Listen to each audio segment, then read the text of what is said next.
ವಿದ್ಯಾರ್ಥಿಗಳೇ,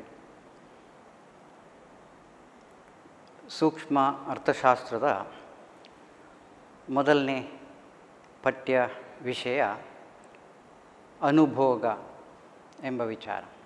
ಅನುಭೋಗಿಗಳ ವರ್ತನೆಯ ಸಿದ್ಧಾಂತ, ಅನುಭೋಗಿಗಳ ವರ್ತನೆ ಹೇಗಿದೆ ಎಂಬುದನ್ನು ಈ ಅಧ್ಯಾಯದಲ್ಲಿ ವಿಶ್ಲೇಷಿಸ್ತಾ ಹೋಗ್ತೇವೆ.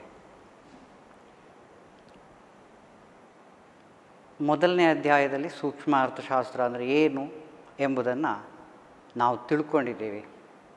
ಒಂದು ಅರ್ಥವ್ಯವಸ್ಥೆಯಲ್ಲಿ ಅತ್ಯಂತ ಚಿಕ್ಕ ಆರ್ಥಿಕ ಘಟಕಗಳು ಅಥವಾ ವೈಯಕ್ತಿಕ ಆರ್ಥಿಕ ಘಟಕಗಳ ಅಧ್ಯಯನ ಏನಿದೆ ಅದು ಸೂಕ್ಷ್ಮ ಅರ್ಥಶಾಸ್ತ್ರ ಅಂಥೇಳಿ ನಾವು ತಿಳ್ಕೊಂಡಿದ್ದೇವೆ. ಅದರಲ್ಲಿ ಒಬ್ಬ ಅನುಭೋಗಿ, ಒಂದು ಸರಕಿನ ಬೆಲೆ, ಒಂದು ಕೈಗಾರಿಕೆ, ಒಂದು ಉತ್ಪಾದನಾ ಸರಕು, ಹೀಗೆ ವ್ಯಕ್ತಿಗತ ವೈಯಕ್ತಿಕ ಇಂಡಿವಿಜುವಲ್ ಯೂನಿಟ್ಸ್ ಏನಿದೆ ಅದರ ಅಧ್ಯಯನ ಮಾಡ್ತಾ ಹೋಗಿ ಆಮೇಲೆ ಸಮಗ್ರತೆಯ ಕಡೆಗೆ ಹೋಗುವಂಥದ್ದು. ಇದನ್ನು ನಾವು ಅರ್ಥ ಮಾಡಿಕೊಂಡಿದ್ದೇವೆ. ಹಾಗೆ ಇವತ್ತು ಮೊದಲನೇ ವಿಚಾರ ಒಬ್ಬ ಅನುಭೋಗಿಯ ಬಗ್ಗೆ. ಕನ್ಸ್ಯೂಮರ್ ಅಂತ ನಾವೇನು ಕರಿತೇವೆ, ಗ್ರಾಹಕ, ನಾವು ಅದನ್ನು ಗ್ರಾಹಕರು, ನಮ್ಮನ್ನು ಮುಖ್ಯವಾಗಿ ಸರಕು ಮತ್ತು ಸೇವೆಗಳನ್ನು ಯಾರು ಬಯಸ್ತಾರೆ, ಬೇಡಿಕೆಯನ್ನು ಮಂಡಿಸ್ತಾರೆ, ಅವರನ್ನು ನಾವು ಅನುಭೋಗಿಗಳು ಅಂತ ಹೇಳ್ತೇವೆ. ಸರಕು ಮತ್ತು ಸೇವೆಗಳನ್ನು ಯಾಕಾಗಿ ಬಯಸ್ತಾರೆ ಅದನ್ನು ಸಹ ನಾವು ತಿಳ್ಕೊಂಡಿದ್ದೀವಿ. ಸರಕು ಮತ್ತು ಸೇವೆಗಳನ್ನು ತನ್ನ ಅಪರಿಮಿತವಾದ ಬಯಕೆಗಳನ್ನು ಈಡೇರಿಸುವುದಕ್ಕಾಗಿ, ಅದರಲ್ಲೂ ಆದ್ಯತೆಯ ಮೇಲೆ ತನ್ನ ಬಯಕೆಗಳನ್ನು ಈಡೇರಿಸ್ತಾ ಹೋಗ್ತಾನೆ. ತನಗೆ ಅಗತ್ಯವಿದ್ದಾಗ ಆ ಸರಕುಗಳನ್ನು ಖರೀದಿಸ್ತಾನೆ, ಅದನ್ನು ಉಪಯೋಗಿಸ್ತಾನೆ. ಹಾಗಾಗಿ ಅವನನ್ನು ಅನುಭೋಗಿ ಅಂತ ಕರೀತೇವೆ. ಸಾಮಾನ್ಯ ನಾವು ಅನುಭೋಗಿಯ ಡೆಫಿನೇಷನ್, ಅನುಭೋಗ ಅಂದರೆ ಏನು? ಅನುಭೋಗಿ ಅನುಭೋಗಿಸುವಂಥದ್ದು ಯಾವುದನ್ನು? ಸರಕು ಸೇವೆಗಳನ್ನು ಬಳಕೆ ಮಾಡೋದು, utilisation of goods and services for the satisfaction of human wants ಅಂತ ಹೇಳ್ತೇವೆ. ಮಾನವನ ಬಯಕೆಗಳನ್ನು ಈಡೇರಿಸುವುದಕ್ಕಾಗಿ ಸರಕು ಮತ್ತು ಸೇವೆಗಳನ್ನು ಯಾರು ಉಪಯೋಗ ಮಾಡ್ತಾನೋ, ಉಪಯೋಗಿಸಿಕೊಳ್ತಾನೋ ಅವನನ್ನು ನಾವು ಅನುಭೋಗಿ ಅಂತ ಹೇಳ್ತೇವೆ. ಈ ಅನುಭೋಗಿಯ ಅನುಭೋಗ ಅಂತ ಹೇಳ್ತೇವೆ, ಹಾಗೆ ಉಪಯೋಗಿಸುವವನ ಅನುಭೋಗಿ ಅಂತ ಹೇಳ್ತೇವೆ. ಈ ಅನುಭೋಗಿಯ ವರ್ತನೆ ಒಂದು ಆರ್ಥಿಕ ಚಟುವಟಿಕೆಗಳಲ್ಲಿ ಹೇಗಿರ್ತದೆ ಎಂಬುದನ್ನು ನಾವು ಒಂದು ವಿಶ್ಲೇಷಣಾತ್ಮಕವಾಗಿ ಇಲ್ಲಿ ಅಧ್ಯಯನ ಮಾಡ್ತಾ ಹೋಗ್ತೇವೆ. ಈಗ ಅನುಭೋಗದ ಬಗ್ಗೆ ನಾವು ತಿಳ್ಕೊಂಡೆವು. ಅನುಭೋಗ ಅಂದರೆ ಏನು ಅಂಥೇಳಿ. ಈ ಅನುಭೋಗದ ಪ್ರಕ್ರಿಯೆಯಲ್ಲಿ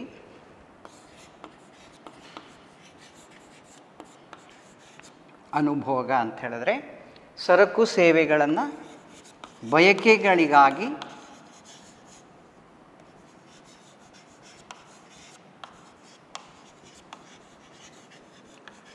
ಉಪಯೋಗಿಸುವುದು, ಬಯಕೆಗಳಿಗಾಗಿ ಉಪಯೋಗಿಸುವುದು ಅನುಭೋಗ ಅಂತ ಹೇಳಿ. Consumption of goods and services for the satisfaction of human wants ಅಂತ ಹೇಳ್ತೀವಿ. ಈ ಅನುಭೋಗದ ಪ್ರಕ್ರಿಯೆಯಲ್ಲಿ ಈಗ ಉದಾಹರಣೆಗೆ ನನಗೆ ಹಸಿವಾಗ್ತಾ ಇದೆ, ನಾನು ಆಹಾರ ತೆಗೆದುಕೊಳ್ಬೇಕು ಅಂತ. ಆಗ ನಾನು ಆಹಾರದ ಬಗ್ಗೆ ಬೇಡಿಕೆಯನ್ನು ಮಂಡಿಸ್ತೇನೆ, ಆಹಾರವನ್ನು ತೆಗೆದುಕೊಳ್ತೇನೆ, ತನ್ನ ಹಸಿವೆಯನ್ನು, ತನ್ನ ಬಯಕೆಯನ್ನು ಈಡೇರಿಸ್ತೇನೆ. ಅದೇ ಥರ ಅಸೌಖ್ಯ ಆಗಿದೆ, ಡಾಕ್ಟರ ಸೇವೆಯನ್ನು ಪಡಿತೇವೆ, ಕನ್ಸಲ್ಟ್ ಮಾಡಿಕೊಂಡು ಅವರು ಯಾವ ಮೆಡಿಸಿನ್ ಕೊಡ್ತಾರೆ ಆ ಮೆಡಿಸಿನ್ ಆಧಾರದಲ್ಲಿ ನಾವು ನಮ್ಮ ಬಯಕೆಯನ್ನು, ನನ್ನ ಅಸೌಖ್ಯತೆಯನ್ನು ತೀರಿಸ್ಕೊಳ್ತೇವೆ. ಹಾಗಾಗಿ ಸರಕು ಸೇವೆಗಳಿಗೆ ಯಾವಾಗ ಅಲ್ಲಿ ಬೇಡಿಕೆ ಬರ್ತದೋ ಅಂಥ ಸಂದರ್ಭದಲ್ಲಿ ನಾವು ಅದನ್ನು ಕನ್ಸಂಪ್ಷನ್ ಅಂತ ಹೇಳ್ತೇವೆ. ಹಾಗೆ ಆ ಸರಕುಗಳಿಗೆ ಒಂದು ವಿಶೇಷವಾದಂತಹ ತೃಪ್ತಿಪಡಿಸುವ ಗುಣ ಸಿಗ್ತದೆ. ಆ ಗುಣವನ್ನು ತುಷ್ಟಿ ಗುಣ ಅಂತ ಕರಿತೀವಿ. ಈ ತುಷ್ಟಿ ಗುಣ ಎಂಬುದಕ್ಕೆ ಒಂದು ಡೆಫಿನೇಷನ್ ಏನು? ಯುಟಿಲಿಟಿ, ನಾವು ಅದನ್ನು ಯುಟಿಲಿಟಿ ಅಂತ ಹೇಳ್ತೀವಿ. ಯುಟಿಲಿಟಿ ಅಂತ ಹೇಳುವಂಥದ್ದು ಸ್ಯಾಟಿಸ್ಫ್ಯಾಕ್ಷನ್ ಪವರ್ ಅಂತ. ಏನದು? ತೃಪ್ತಿಪಡಿಸುವ ಗುಣ.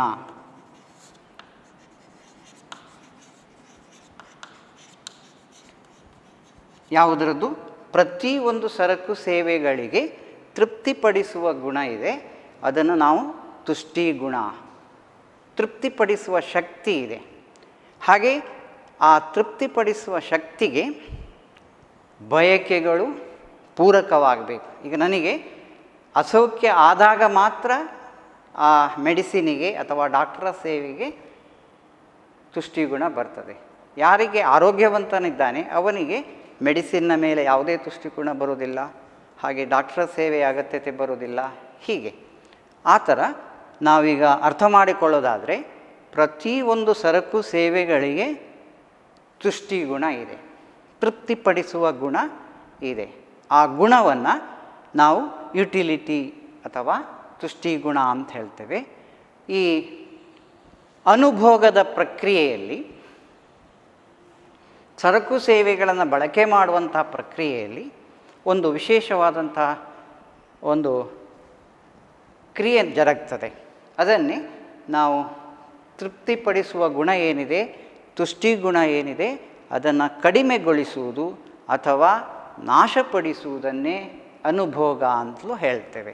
ಇನ್ನೊಂದು ರೀತಿಯಲ್ಲಿ ಅನುಭೋಗದ ಡೆಫಿನೇಷನ್ ಹೇಗೆ ಹೇಳ್ತೇವೆ ಅಂದರೆ, ಮಾನವನ ಬಯಕೆಗಳನ್ನು ಈಡೇರಿಸುವ ಸಂದರ್ಭದಲ್ಲಿ ಸರಕು ಸೇವೆಗಳಲ್ಲಿರುವ ತೃಪ್ತಿಪಡಿಸುವ ಗುಣವನ್ನು ಕಡಿಮೆಗೊಳಿಸುವುದು ಅಥವಾ ನಾಶಪಡಿಸುವುದು. ಈಗ ನನಗೆ ಹಸಿವಾಗಿದೆ, ಆಹಾರ ತೆಗೆದುಕೊಂಡಿದ್ದೇನೆ, ಇದರಿಂದ ನನಗೆ ಮತ್ತೆ ಆಹಾರ ಬೇಡ. ಹಾಗೇನಾಯಿತು, ಅಲ್ಲಿ ಆಹಾರದ ತುಷ್ಟಿಗುಣ ನಮ್ಮಲ್ಲಿ ಇಲ್ಲ, ನನಗಿಲ್ಲ, ಕಡಿಮೆ ಆಯಿತು, ಅಥವಾ ಇಲ್ಲ, ಅದು ಸಂಪೂರ್ಣ ನಾಶ ಆಯಿತು. ಮೆಡಿಸಿನ್ ತಗೊಂಡ ಮೇಲೆ ಗುಣ ಆಯಿತು, ನನಗೆ ಮೆಡಿಸಿನಲ್ಲಿ ಯಾವುದೇ ತುಷ್ಟಿಗುಣ ನಾನು ಕಂಡುಕೊಳ್ಳುವುದಿಲ್ಲ. ಹಾಗೆ ಇದನ್ನು ನಾವು ಸ್ಪಷ್ಟಪಡಿಸಿದ್ದೇವೆ. ಅನುಭೋಗ ಅಂದರೆ ಏನು? ಅನುಭೋಗದ ಪ್ರಕ್ರಿಯೆಯಲ್ಲಿ ತುಷ್ಟಿಗುಣ ಏನಾಗ್ತದೆ, ಕಡಿಮೆ ಆಗ್ತಾ ಹೋಗುತ್ತೆ. ಈಗ ಹೊಸ ಶರ್ಟ್ ತಗೊಂಡಿದ್ದೇನೆ, ಹಾಕ್ಕೊಂಡಿದ್ದೇನೆ, ಆಗ ಏನಾಗ್ತದೆ, ಮೊದಲಿದ್ದ ತೃಪ್ತಿಪಡಿಸುವ ಗುಣ ನಂತರಕ್ಕಿಲ್ಲ, ನಿಧಾನವಾಗಿ ಕಡಿಮೆ ಆಗ್ತಾ ಬರ್ತದೆ. ಅದರ ಉಪಯೋಗ ಆಗ್ತಾ ಹೋದ ಹಾಗೆ ಅದರಲ್ಲಿರುವಂಥ ಸ್ಯಾಟಿಸ್ಫೈಯಿಂಗ್ ಪವರ್ ಏನಿದೆ ಅದು ಕಡಿಮೆ ಆಗ್ತಾ ಹೋಗುತ್ತೆ. ಇದಿಷ್ಟು ವಿಚಾರಗಳು ನಾವು ತಿಳ್ಕೊಂಡ್ಮೇಲೆ ಈ ಅನುಭೋಗಿಯ ವರ್ತನೆಯನ್ನು ನಾವು ಹೇಗೆ ಅಧ್ಯಯನ ಮಾಡಬಹುದು ಎಂಬುದನ್ನು ಮುಂದೆ ನಾವು ಕ್ರಮಬದ್ಧವಾಗಿ ಅಧ್ಯಯನ ಮಾಡಲಿಕ್ಕೆ ಸಾಧ್ಯ ಇದೆ. ಹಾಗೆ ಈ ಅನುಭೋಗಿಯ ವರ್ತನೆಯನ್ನು ನಾವು ಅಧ್ಯಯನ ಮಾಡುವಂಥ ಸಂದರ್ಭದಲ್ಲಿ ಎರಡು ಪ್ರಾಮುಖ್ಯವಾದಂತಹ ವಿಧಾನಗಳನ್ನು ಅನುಸರಿಸ್ತೀವಿ. ಅದರಲ್ಲಿ ಅನುಭೋಗಿಯ ವರ್ತನೆಯ ವಿವರಣೆಗೆ ಇರುವ ಎರಡು ವಿಧಾನಗಳು, ಒಂದು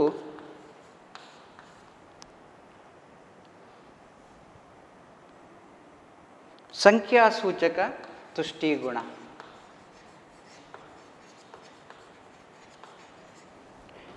ಸಂಖ್ಯಾಸೂಚಕ ತುಷ್ಟಿಗುಣ ವಿಶ್ಲೇಷಣೆ ಅಂತ ಹೇಳ್ತೇವೆ.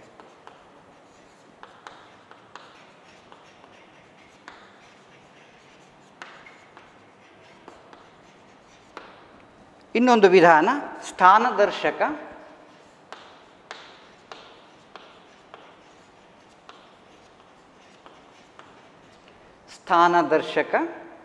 ತುಷ್ಟಿಗುಣ ವಿಶ್ಲೇಷಣೆ ಅಂತ ಕರಿತೀವಿ. ಹೀಗೆ ಎರಡು ವಿಧಾನಗಳಲ್ಲಿ ಈ ಅನುಭೋಗಿಯ ವರ್ತನೆಯನ್ನು ನಾವು ಅಧ್ಯಯನ ಮಾಡ್ತೇವೆ. ಹಾಗಾದರೆ ಈ ಸಂಖ್ಯಾಸೂಚಕ ಅಂದರೆ ಏನು, ಸ್ವಲ್ಪ ಮಟ್ಟಿಗೆ ಅದರ ತಿಳುವಳಿಕೆ ಮಾಡಿಕೊಳ್ಳುವ. ಸಂಖ್ಯಾಸೂಚಕ ಅಂದರೆ ಏನು, ಸ್ಥಾನದರ್ಶಕ ವಿಧಾನ ಅಂದರೆ ಏನು ಅಂತ ಇದರಲ್ಲಿ ಬಹಳ ಸುಲಭವಾಗಿ ಅರ್ಥ ಮಾಡಿಕೊಳ್ಳೋದಾದರೆ, ನಾವು ಯಾವುದೇ ಅಧ್ಯಯನವನ್ನು ಅಂಕಿ ಸಂಖ್ಯೆಗಳ ಮೂಲಕ, ಮುಖ್ಯವಾಗಿ ನಾವಿಲ್ಲಿ ಸಂಖ್ಯೆಗಳಲ್ಲಿ ವ್ಯಕ್ತಪಡಿಸಿದರೆ ಅದು ಸಂಖ್ಯಾಸೂಚಕ ವಿಧಾನ ಅಂತ ಹೇಳ್ತೇವೆ. ಆರ್ಥಿಕ ವಿಚಾರಗಳನ್ನು ಸಂಖ್ಯೆಗಳಲ್ಲಿ ವ್ಯಕ್ತಪಡಿಸ್ತಾ ಹೋಗೋದು. ತುಷ್ಟಿಗುಣವನ್ನು ನಾವು ಸಂಖ್ಯೆಗಳಲ್ಲಿ ಮುಂದಿನ ಅಧ್ಯಯನದಲ್ಲಿ ನಮಗೆ ಅದರ ಸ್ಪಷ್ಟತೆ ಸಿಗ್ತದೆ. ಹಾಗೆ ಸ್ಥಾನದರ್ಶಕ ವಿಧಾನದಲ್ಲಿ ಶ್ರೇಣಿಗಳಲ್ಲಿ ವ್ಯಕ್ತಪಡಿಸುವುದು.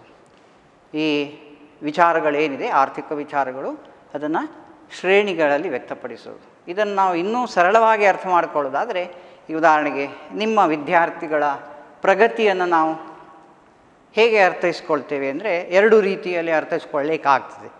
ಈಗ ಉದಾಹರಣೆಗೆ ಅರ್ಥಶಾಸ್ತ್ರದಲ್ಲಿ ಪಡೆದಂಥ ಅಂಕಗಳೆಷ್ಟು, ನಾವು ಅಂಕಗಳ ಆಧಾರದಲ್ಲಿ ನಿಮ್ಮ ಪ್ರಗತಿಯನ್ನು ಹೇಳ್ತೇವೆ.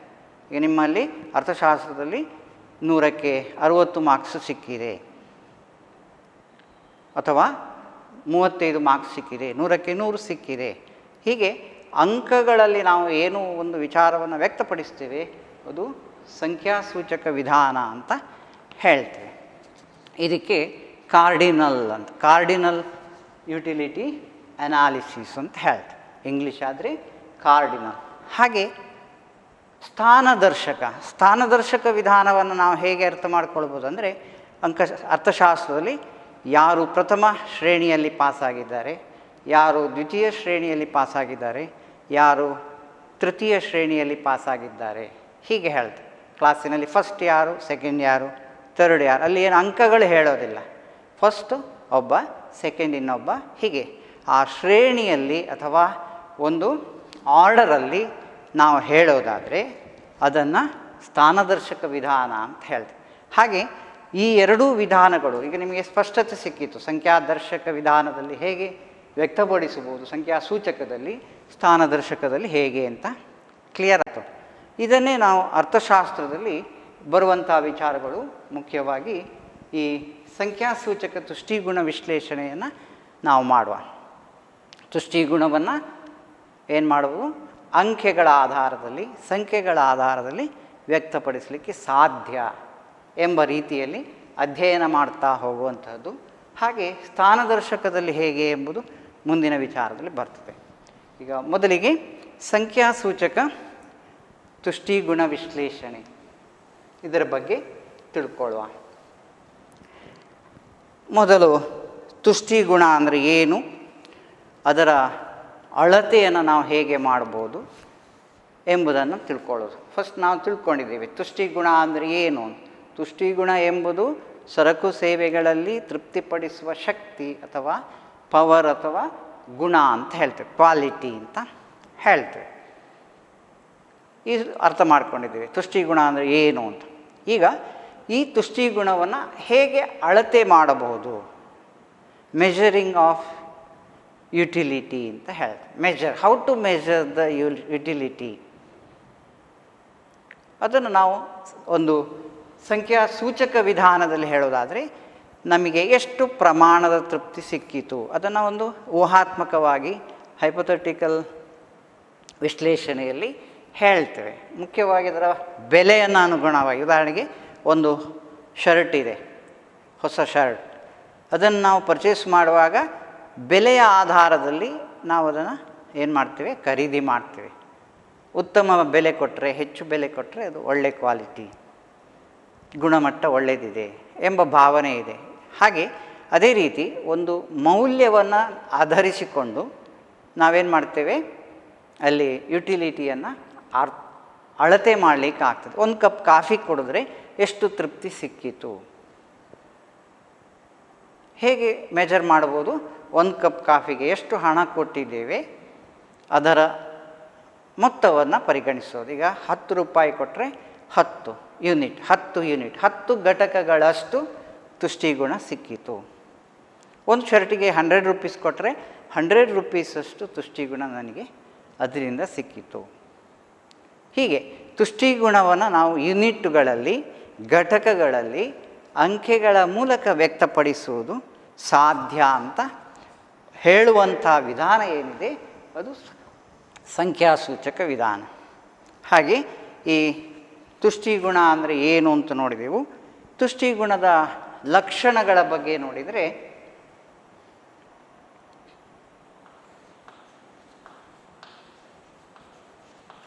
ತುಷ್ಟಿಗುಣದ ಲಕ್ಷಣಗಳು, ಅದರಲ್ಲಿ ಪ್ರಾಮುಖ್ಯವಾಗಿ ಈ ತುಷ್ಟಿಗುಣ ವ್ಯಕ್ತಿನಿಷ್ಠವಾದದ್ದು.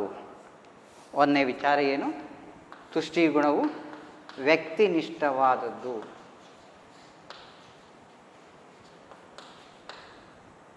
ಹಾಗೆ ಎರಡನೇ ವಿಚಾರ, ಒಂದು ಸರಕಿನಿಂದ ಪಡೆಯುವ ತುಷ್ಟಿಗುಣ ಸ್ಥಳ ಮತ್ತು ಸಮಯದ ಬದಲಾವಣೆಯೊಂದಿಗೆ ಬದಲಾಗ್ತದೆ.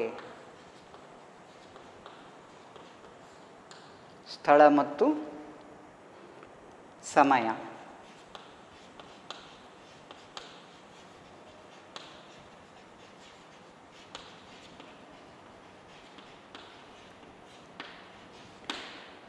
ಲಕ್ಷಣಗಳಲ್ಲಿ ವ್ಯಕ್ತಿನಿಷ್ಠವಾದದ್ದು ಅದು ಸಬ್ಜೆಕ್ಟಿವ್ ಅಂತ ನಾವು ಹೇಳ್ತೀವಿ. ಇಲ್ಲಿ ತುಷ್ಟಿಗುಣ ನಾನು ಆಗ ಹೇಳಿದಾಗೆ ವ್ಯಕ್ತಿಯಿಂದ ವ್ಯಕ್ತಿಗೆ ಅದು ಬದಲಾಗ್ತಾ ಹೋಗ್ತದೆ. ಈಗ ನನಗೆ ಒಂದು ವಸ್ತುವಿನಲ್ಲಿ ತುಷ್ಟಿಗುಣ ಕಂಡುಕೊಂಡ್ರೆ ಇನ್ನೊಬ್ಬನಿಗೆ ಆ ವಸ್ತುವಿನಲ್ಲಿ ತುಷ್ಟಿಗುಣ ಕಂಡುಕೊಳ್ಬೇಕು ಅಂತೇನು ಇಲ್ಲ. ಇಲ್ಲಿ ಮುಖ್ಯವಾಗಿ ಏನು ಹೇಳ್ತೇವೆ, ಬಯಕೆಗಳನ್ನು ತೃಪ್ತಿಪಡಿಸಿದರೆ ಅದು ಸಾಧ್ಯ ಆದರೆ ತುಷ್ಟಿಗುಣ ಅದರಲ್ಲಿ ಕಂಡುಕೊಳ್ತಾನೆ. ಒಬ್ಬ ರೋಗಿಗೆ ಔಷಧಿಗಳಲ್ಲಿ ತುಷ್ಟಿಗುಣ ಕಂಡುಕೊಳ್ತಾರೆ. ಯಾಕೆ ಬೇಕು? ಡಾಕ್ಟರ ಸೇವೆ ಬೇಕು. ಒಬ್ಬನಿಗೆ ರಕ್ಷಣೆ ಬೇಕು, ಪೊಲೀಸರ ಸೇವೆ ಬೇಕು. ನನಗೆ ಯಾವ ರಕ್ಷಣೆಯೂ ಬೇಡ, ನನಗೆ ಯಾವ ಭಯವೂ ಬೇಡ, ಪೊಲೀಸರ ಸೇವೆ ಬೇಡ. ಅದರಲ್ಲಿ ನಾನು ತುಷ್ಟಿಗುಣವನ್ನು ಕಂಡುಕೊಳ್ಳಿಲ್ಲ. ಹೀಗೆ ವ್ಯಕ್ತಿಯಿಂದ ವ್ಯಕ್ತಿಗೆ ತುಷ್ಟಿಗುಣದಲ್ಲಿ ಏನಾಗ್ತದೆ, ಬದಲಾಗ್ತಾ ಹೋಗ್ತದೆ. ಅದನ್ನು ನಾವು ಏನು ಹೇಳ್ತೇವೆ, ವ್ಯಕ್ತಿನಿಷ್ಠವಾದದ್ದು. ವ್ಯಕ್ತಿನಿಷ್ಠ ಅಂತ ಏನು ಎಂಬುದನ್ನು ನೋಡಿದ್ದೇವೆ. ಅವಶ್ಯಕತೆಗೆ ಅನುಗುಣವಾಗಿ ಸರಕುಗಳಲ್ಲಿ ನಾವು ಬಯಕೆಗಳನ್ನು ಈಡೇರಿಸುವ ಶಕ್ತಿಯನ್ನು ಕಂಡುಕೊಂಡ್ರೆ ಅದು ವ್ಯಕ್ತಿನಿಷ್ಠ ಅಂತ ಹೇಳಿ. ಹಾಗೆ ಅದರಲ್ಲೂ ಹಾಗೆ ನಿಮ್ಮ ಟೆಕ್ಸ್ಟ್ ಬುಕ್ಕಲ್ಲಿ ಏನೇ ಕೊಟ್ಟಿದ್ದಾರೆ ಅಂದರೆ ಚಾಕ್ಲೇಟ್ ಬಗ್ಗೆ ಒಂದು ಎಕ್ಸಾಂಪಲ್ ಕೊಟ್ಟಿದ್ದಾರೆ. ಚಾಕ್ಲೇಟಿಗೆ ಯಾರು ಇಷ್ಟಪಡ್ತಾರೋ ಅದರಲ್ಲಿ ಹೆಚ್ಚಿನ ತುಷ್ಟಿಗುಣ ಕಂಡುಕೊಳ್ತಾರೆ, ಯಾರಿಗೆ ಚಾಕ್ಲೇಟ್ ಇಷ್ಟ ಇಲ್ವೋ ಅದರಲ್ಲಿ ಅವರಿಗೆ ತುಷ್ಟಿಗುಣ ಇಲ್ಲ ಅಂತ ಆ ಒಂದು ಎಕ್ಸಾಂಪಲ್ ಕೊಟ್ಟಿದ್ದಾರೆ. ಹಾಗೆ ಸಮಯ ಮತ್ತು ಸ್ಥಳದೊಂದಿಗೆ ಹೇಗೆ ತುಷ್ಟಿಗುಣ ಬದಲಾಗ್ತದೆ ಎಂಬುದರ ಬಗ್ಗೆ ನಾವು ಎಕ್ಸಾಂಪಲ್ಸ್ ತಗೊಳ್ಳೋದಾದರೆ, ಉದಾಹರಣೆಗೆ ಬೇಸಿಗೆ ಕಾಲ ಆದರೆ ನಮಗೆ ರೂಮ್ ಹೀಟರ್ ಬೇಡ. ನಮಗೇನು ಬೇಕಾಗ್ತದೆ, ಅಲ್ಲಿ ಹವಾನಿಯಂತ್ರಿತ ವ್ಯವಸ್ಥೆ ಬೇಕು, ನಾವು ಫ್ಯಾನ್ ಬೇಕು ಅಥವಾ ಎ ಸಿ ಬೇಕು, ಹೀಗೆಲ್ಲ ಹೇಳ್ತೇವೆ. ಇಲ್ಲಿ ಏನಾಗ್ತದೆ, ಕಾಲದೊಂದಿಗೆ ನಮಗೆ ಸಮಯದೊಂದಿಗೆ ಬದಲಾವಣೆ ಆಗ್ತದೆ, ಬೇಸಿಗೆ ಕಾಲವೋ ಚಳಿಗಾಲವೋ ಎಂಬ ವಿಚಾರ. ಇನ್ನು ಪ್ರದೇಶ ಅಥವಾ ಸ್ಥಳಕ್ಕೂ ಇದನ್ನೇ ನಾವು ಎಕ್ಸಾಂಪಲ್ ಕೊಡಬಹುದು. ಈಗ ಮಡಿಕೇರಿಯಂಥ ಪ್ರದೇಶಗಳಲ್ಲಿ ಅಲ್ಲಿ ವಾತಾವರಣ ತಂಪಾಗಿರುತ್ತದೆ. ಅಂಥ ಸಂದರ್ಭದಲ್ಲಿ ನಮಗೆ ಸ್ವೆಟರ್ಸ್ ಬೇಕು, ಅಥವಾ ಚಳಿ ಇದ್ದದಲ್ಲಿ ಸ್ವೆಟರ್ಸ್ ಬೇಕು, ಫ್ಯಾನ್ ಅಗತ್ಯ ಇಲ್ಲ, ಈ ಥರ. ಅದೇ ಥರ ಬೇಸಿಗೆ ಈ ಮಂಗಳೂರಿನಂಥ ಪ್ರದೇಶಗಳಲ್ಲಿ ನಮಗೆ ಹತ್ತಿ ಬಟ್ಟೆಯ ಉಡುಪುಗಳು ಬೇಕು, ಹಾಗೆ ಹವಾನಿಯಂತ್ರಿತ ವ್ಯವಸ್ಥೆ ಬೇಕು, ಐಸ್ ಕ್ರೀಮ್ ಬೇಕು. ಹೀಗೆಲ್ಲ ನಾವು ಹೆಚ್ಚು ಆ ಕಾಲ ಮತ್ತು ಪ್ರದೇಶಕ್ಕೆ ಅನುಗುಣವಾಗಿ ಸರಕುಗಳ ಮೇಲೆ ತುಷ್ಟಿಗುಣ ಹೆಚ್ಚಾಗ್ತದೆ, ಕಡಿಮೆ ಆಗ್ತದೆ. ಹೀಗೆ ತುಷ್ಟಿಗುಣ ಅಂದರೆ ಏನು, ತುಷ್ಟಿಗುಣದ ಲಕ್ಷಣಗಳೇನು ಎಂಬುದರ ಬಗ್ಗೆ ನಾವು ಒಂದು ಕ್ರಮಬದ್ಧವಾಗಿ ಅರ್ಥ ಮಾಡಿಕೊಂಡೆವು. ಇನ್ನು ತುಷ್ಟಿಗುಣದ ಮಾಪನಗಳು.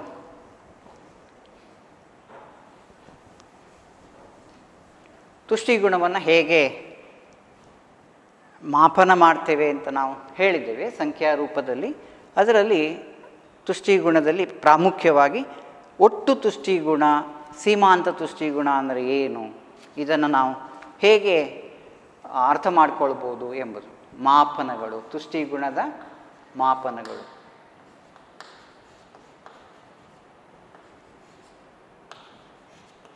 ಮೆಜರ್ಸ್ ಆಫ್ ಯುಟಿಲಿಟಿ ಅಂತ ಹೇಳ್ತೇವೆ.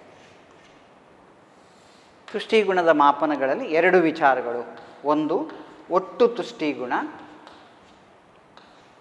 Total utility.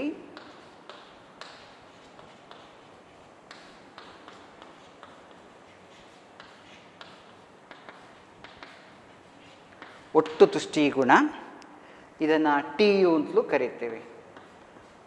ಸಾಂಕೇತಿಕವಾಗಿ ಟೋಟಲ್ ಯುಟಿಲಿಟಿ ಟಿ ಯು. ಹಾಗೆ ಎರಡನೇ ವಿಚಾರ ಸೀಮಾಂತ ತುಷ್ಟಿಗುಣ, ಮಾರ್ಜಿನಲ್. ಇದನ್ನು ಮಾರ್ಜಿನಲ್. ಮಾರ್ಜಿನಲ್ ಯುಟಿಲಿಟಿ ಅಂತ ಹೇಳ್ತೀವಿ. MU ಅಂತ ಕರಿತೀವಿ, ಮಾರ್ಜಿನಲ್ ಯುಟಿಲಿಟಿ.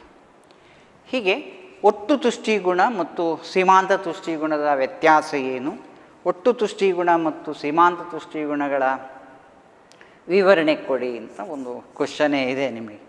ಹಾಗೆ ಈಗ ಒಟ್ಟು ತುಷ್ಟಿಗುಣ ಅಂದರೆ ಏನು? ಇಲ್ಲಿ ಎಷ್ಟು ಸರಕುಗಳನ್ನು ನಾವು ಅನುಭೋಗಿಸ್ತೇವೆ ಆ ಮೊತ್ತದಿಂದ ನಾವೇನು ಮಾಡ್ತೇವೆ,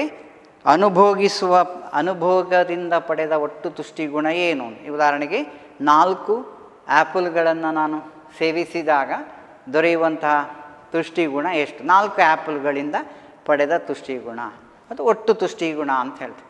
ಒಂದು ಆ್ಯಪಲ್ನಿಂದ ಪಡೆದ ತುಷ್ಟಿಗುಣವನ್ನು ನಾನು X ಯೂನಿಟ್ ಅಥವಾ X ಘಟಕ ಅಂತ ಪರಿಗಣಿಸಿದರೆ, ಅಥವಾ X ಸರಕಿನಿಂದ N ಘಟಕ ಅಂತ ಪರಿಗಣಿಸಿದರೆ, ಈ ಉದಾಹರಣೆಗೆ ಆ್ಯಪಲ್ ಹೇಳಿದೆ, X ಸರಕು, ಇದರಲ್ಲಿ ಒಂದು ಆ್ಯಪಲಿಗೆ 10 ರೂಪಾಯಿ ಅಂದರೆ N ಅಂದರೆ 10, X ಅಂದರೆ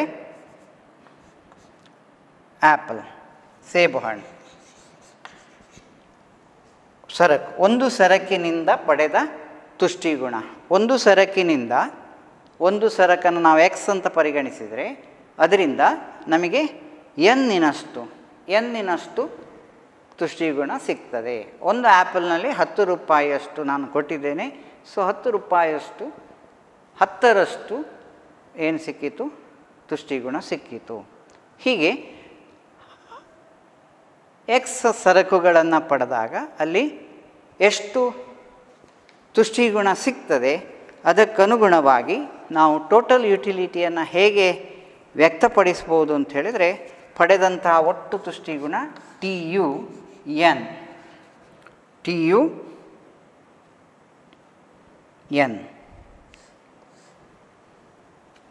ಒಟ್ಟು ತುಷ್ಟಿಗುಣ, ಟೋಟಲ್ ಯುಟಿಲಿಟಿ ಎಷ್ಟಾಯಿತು? N ಘಟಕಗಳಷ್ಟು ಪಡೆದಂತಹ ತುಷ್ಟಿಗುಣವನ್ನು ಹೇಳ್ತದೆ. X ಸರಕಿನ N ಘಟಕವನ್ನು ಅನುಭೋಗಿಸುವುದರಿಂದ TUN ಎಂಬುದು ಏನು ಹೇಳ್ತದೆ? TUN ಎಂಬುದು ಟೋಟಲ್ ಯುಟಿಲಿಟಿ ಎಂಬುದೇನಿದೆ, ಇದು ಏನು ಹೇಳ್ತದೆ? X ಸರಕಿನ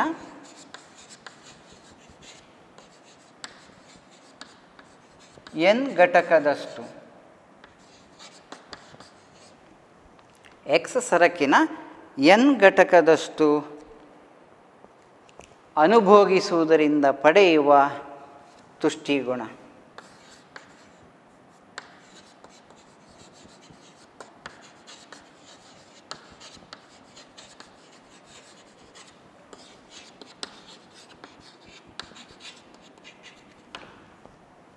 ಈಗ ಉದಾಹರಣೆಗೆ 10 ಆ್ಯಪಲ್ಗಳನ್ನು ನಾನು ತೆಗೆದುಕೊಂಡ್ರೆ, ಅಥವಾ ಆ್ಯಪಲ್ಗಳು 10 ತಗೊಂಡ್ರೆ 10ರ ತುಷ್ಟಿಗುಣ, ಅದನ್ನು ನಾವು ಹೇಗೆ ಹೇಳ್ಬೋದಂದರೆ, TUN ಎಂಬುದನ್ನು ಹೇಗೆ ವ್ಯಕ್ತಪಡಿಸ್ಬೋದು ಅಂದರೆ,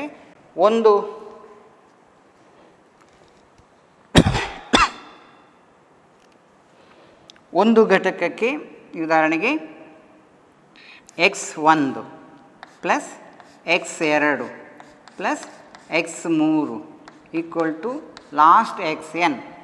ಈಗ ನಾನು 5 ಆ್ಯಪಲ್ಗಳನ್ನು ತೆಕ್ಕೊಂಡ್ರೆ 10 10 10 ಹೀಗೆ X5 ಅಂದರೆ 10ರವರೆಗೆ ನನಗೆ 50 ಯೂನಿಟಿನಷ್ಟು ತುಷ್ಟಿಗುಣ ಸಿಕ್ಕಿತು.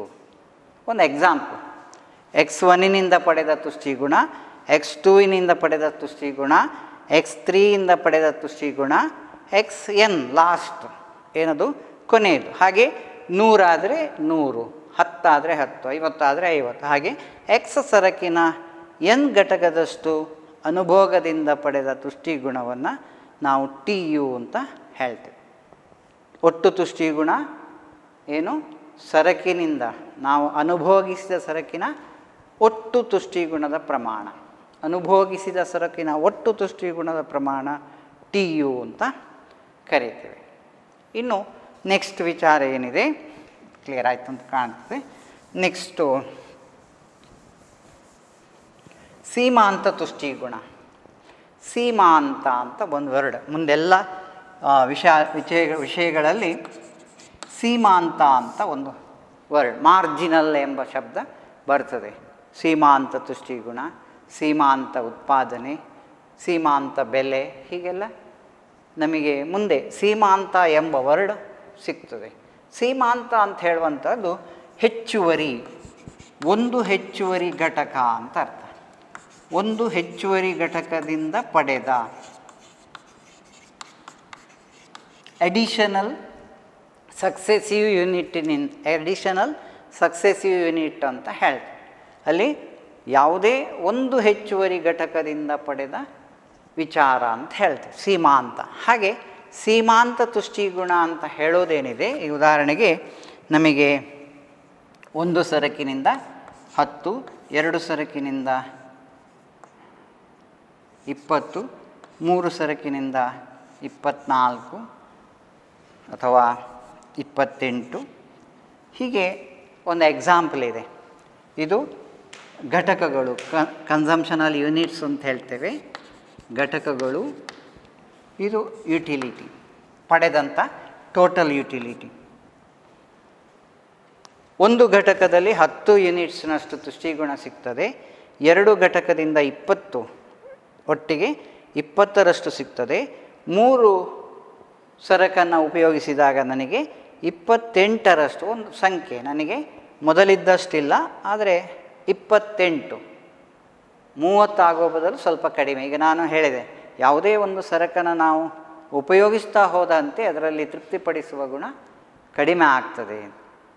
ಅಲ್ಲಿ ಕನ್ಸಂಪ್ಷನ್ ಪ್ರೋಸೆಸ್ಸಲ್ಲಿ ಏನಾಗೋದು, ತುಷ್ಟಿ ಗುಣ ಕಡಿಮೆ ಆಗ್ತಾ ಮೊದಲಿದ್ದಷ್ಟು ತೃಪ್ತಿಪಡಿಸೋ ಗುಣ ನಂತರ ಇಲ್ಲ. ಹೊಸ ಶರ್ಟ್ ಹಾಕುವಾಗಿದ್ದ ಖುಷಿ 2ನೇ ದಿನ ಅಷ್ಟು ಕೊಡ್ತಾ ಇಲ್ಲ, ಸ್ವಲ್ಪ ಅದರಲ್ಲಿ ಹೀಗೆ ಕಡಿಮೆ ಆಗ್ತಾ ಹೋಗ್ತದೆ. ಹಾಗಾಗಿ ನಾವು ಎಲ್ಲವನ್ನು ಕ್ರಮಬದ್ಧವಾಗಿ 1ಕ್ಕೆ 10, 2 ಉಪಯೋಗಿಸಿ 20 ಇದ್ದರೂ 3ಕ್ಕೆ ಬರೋ ಸ್ವಲ್ಪ ಕಡಿಮೆ. ಅದು ಮುಂದೆ ನಾವು ಸೀಮಾಂತ ತುಷ್ಟಿಗುಣದ ನಿಯಮದಲ್ಲಿ ಇನ್ನೂ ಅರ್ಥೈಸ್ಕೊಳ್ಳಿಕ್ಕಿದೆ. ಈಗೇನು 1 ಯೂನಿಟ್ನಲ್ಲಿ 10, 2 ಯೂನಿಟ್ನಲ್ಲಿ 20, 3 ಯೂನಿಟಿನಿಂದ 28ರಷ್ಟು ಟೋಟಲ್ ಯುಟಿಲಿಟಿ, ಒಟ್ಟು ತುಷ್ಟಿಗುಣ ಸಿಕ್ಕಿತು ಅಂತ ನಾವು ಏನು ಹೇಳ್ತೇವೆ. ಈಗ ಇದರಲ್ಲಿ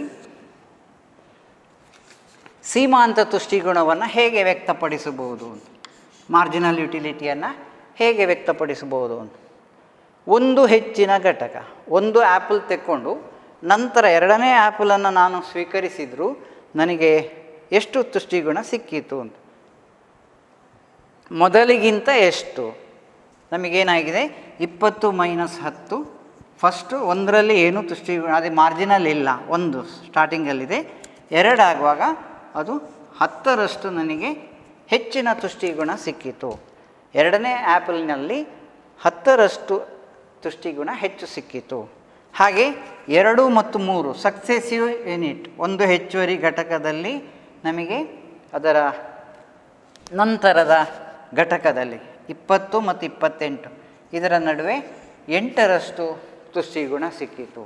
ಈಗ ಒಂದು ಹೆಚ್ಚುವರಿ ಘಟಕದಿಂದ ಪಡೆದ ತುಷ್ಟಿಗುಣ ಏನಿದೆ ಅದನ್ನು ನಾವೇನು ಹೇಳ್ತೇವೆ, ಮಾರ್ಜಿನಲ್ ಯುಟಿಲಿಟಿ ಅಂತ ಕರಿತೇವೆ. ಮಾರ್ಜಿನಲ್ ಸೀಮಾಂತ ತುಷ್ಟಿಗುಣ ಅಂತ ಕರಿತೇವೆ. ಹೀಗೆ ಸೀಮಾಂತ ತುಷ್ಟಿಗುಣವನ್ನು ನಾವು ಹೇಗೆ ಸೂತ್ರದಲ್ಲಿ ವ್ಯಕ್ತಪಡಿಸಬಹುದು ಅಂತ ಹೇಳಿದರೆ, ಒಂದು ಸಾಂಕೇತಿಕವಾಗಿ ಸೂತ್ರದಲ್ಲಿ ಹೇಳೋದಾದರೆ, marginal utility of n units, marginal utility of n units, ಇದನ್ನು total utility of n units minus total utility of n - 1 unit ಹೀಗೆ ಹೇಳಬಹುದು. ಇದು ಸಾಂಕೇತಿಕ ಸೂತ್ರ. ಮಾರ್ಜಿನಲ್ ಯುಟಿಲಿಟಿಯನ್ನು ಸೂತ್ರದ ಪ್ರಕಾರ ಸೂತ್ರೀಕರಿಸಿದಾಗ marginal utility of n units, ಈಗ ಫಾರ್ ಎಕ್ಸಾಂಪಲ್ ನಾನಾಗ 1, 2, 3 ಇದರಲ್ಲಿ 10, 20, 28 ಇಲ್ಲಿ ಯೂನಿಟ್ಸ್ ಇದೆ, ಟೋಟಲ್ ಯೂನಿಟ್ಸ್ ಇದೆ, ಮಾರ್ಜಿನಲ್ ಯೂನಿಟ್ಸ್ ಇದೆ, 0 ಫಸ್ಟೇನು ಇಲ್ಲ 10 8. ಈಗ ಇದರಲ್ಲಿ ಸೂತ್ರಕ್ಕೆ ಅನ್ವಯಿಸಿ ನಾವು ಹೇಳೋದಾದರೆ marginal utility of n units, marginal utility of 3 mu 3 ಹೀಗೆ ತಗೊಂಡಾಗ total utility of n units, total utility of ಏನಿದೆ n ಅಂತ ಹೇಳಿದ್ರೆ 3 ಎಷ್ಟದು? Total utility of 3 is 28 minus total utility of 3 minus 1 n minus 1 ಯಾವುದದು? ಟೋಟಲ್ ಯುಟಿಲಿಟಿ ಆಫ್ 2 ಇದು ಬರ್ತದೆ. Total utility of 2 ಎಷ್ಟದು? 20. ಕ್ಲಿಯರ್ ಆಯಿತು? ಟೋಟಲ್ ಯುಟಿಲಿಟಿ ಆಫ್ 3 n ಅಂದರೆ 3 minus total utility of n minus 1, total utility of 2 3 minus 1, so 28 minus 3 equal to 8. ನೋಡಿ, marginal utility 8. ಹೀಗೆ ತುಷ್ಟಿಗುಣ ಅಂದರೆ ಏನು, ಸೀಮಾಂತ ತುಷ್ಟಿಗುಣ ಅಂದರೆ ಏನು, ಸೀಮಾಂತ ತುಷ್ಟಿಗುಣವನ್ನು ಹೇಗೆ ಸೂತ್ರದಲ್ಲಿ ವ್ಯಕ್ತಪಡಿಸ್ಬೋದು ಎಂಬ ವಿಚಾರ ತಿಳ್ಕೊಂಡೆವು ವಿದ್ಯಾರ್ಥಿಗಳೇ. ಈಗ ಸೀಮಾಂತ ತುಷ್ಟಿಗುಣ ಅಂದರೆ ಏನು, ಒಟ್ಟು ತುಷ್ಟಿಗುಣ ಅಂದರೆ ಏನು ಎಂಬ ವಿಚಾರ ನಾವು ಸ್ಪಷ್ಟ ಮಾಡಿಕೊಂಡಿದ್ದೇವೆ. ಒಬ್ಬ ಅನುಭೋಗಿ ಉಪಯೋಗಿಸಿದಂತಹ ಎಲ್ಲ ಸರಕುಗಳಿಂದ ಪಡೆದಂಥ ತುಷ್ಟಿಗುಣ ಒಟ್ಟು ತುಷ್ಟಿಗುಣ.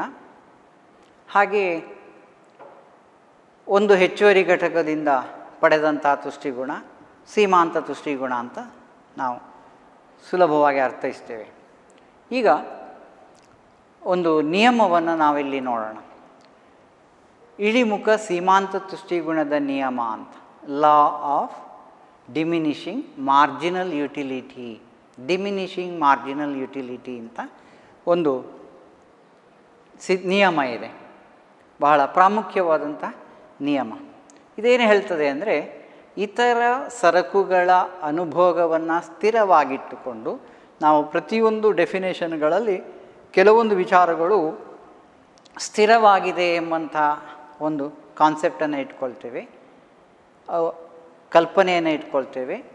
ಇತರ ವಸ್ತುಗಳು ಅನುಭೋಗಕ್ಕೆ ತೊಂದರೆ ಕೊಡದಿದ್ದರೆ, ಅಂದರೆ ಅದರಲ್ಲಿ ಪರಿಣಾಮ ಬೀರದೇ ಇದ್ದರೆ ಸ್ಥಿರವಾಗಿಟ್ಟುಕೊಂಡು ಒಂದು ಸರಕಿನ ಅನುಭೋಗವನ್ನು ಹೆಚ್ಚಿಸಿದಂತೆ ಆ ಸರಕಿನ ಪ್ರತಿ ಹೆಚ್ಚುವರಿ ಘಟಕದಿಂದ ಪಡೆಯುವ ಸೀಮಾಂತ ತುಷ್ಟಿಗುಣ ಕಡಿಮೆ ಆಗ್ತದೆ ಅಂತ ಹೇಳಿದ್ರೆ, ನಾವು ಅನುಭೋಗವನ್ನು ಹೆಚ್ಚಿಸ್ತಾ ಹೋದಂತೆ, ಒಂದು ಸರಕಿನ ಅನುಭೋಗವನ್ನು ಹೆಚ್ಚಿಸ್ತಾ ಹೋದಂತೆ ಅಲ್ಲಿ ಸೀಮಾಂತ ತುಷ್ಟಿಗುಣ ಕಡಿಮೆ ಆಗ್ತದೆ, ಹೆಚ್ಚುವರಿ ತುಷ್ಟಿಗುಣ ಕಡಿಮೆ ಆಗ್ತದೆ ಎಂಬ ವಿಚಾರ.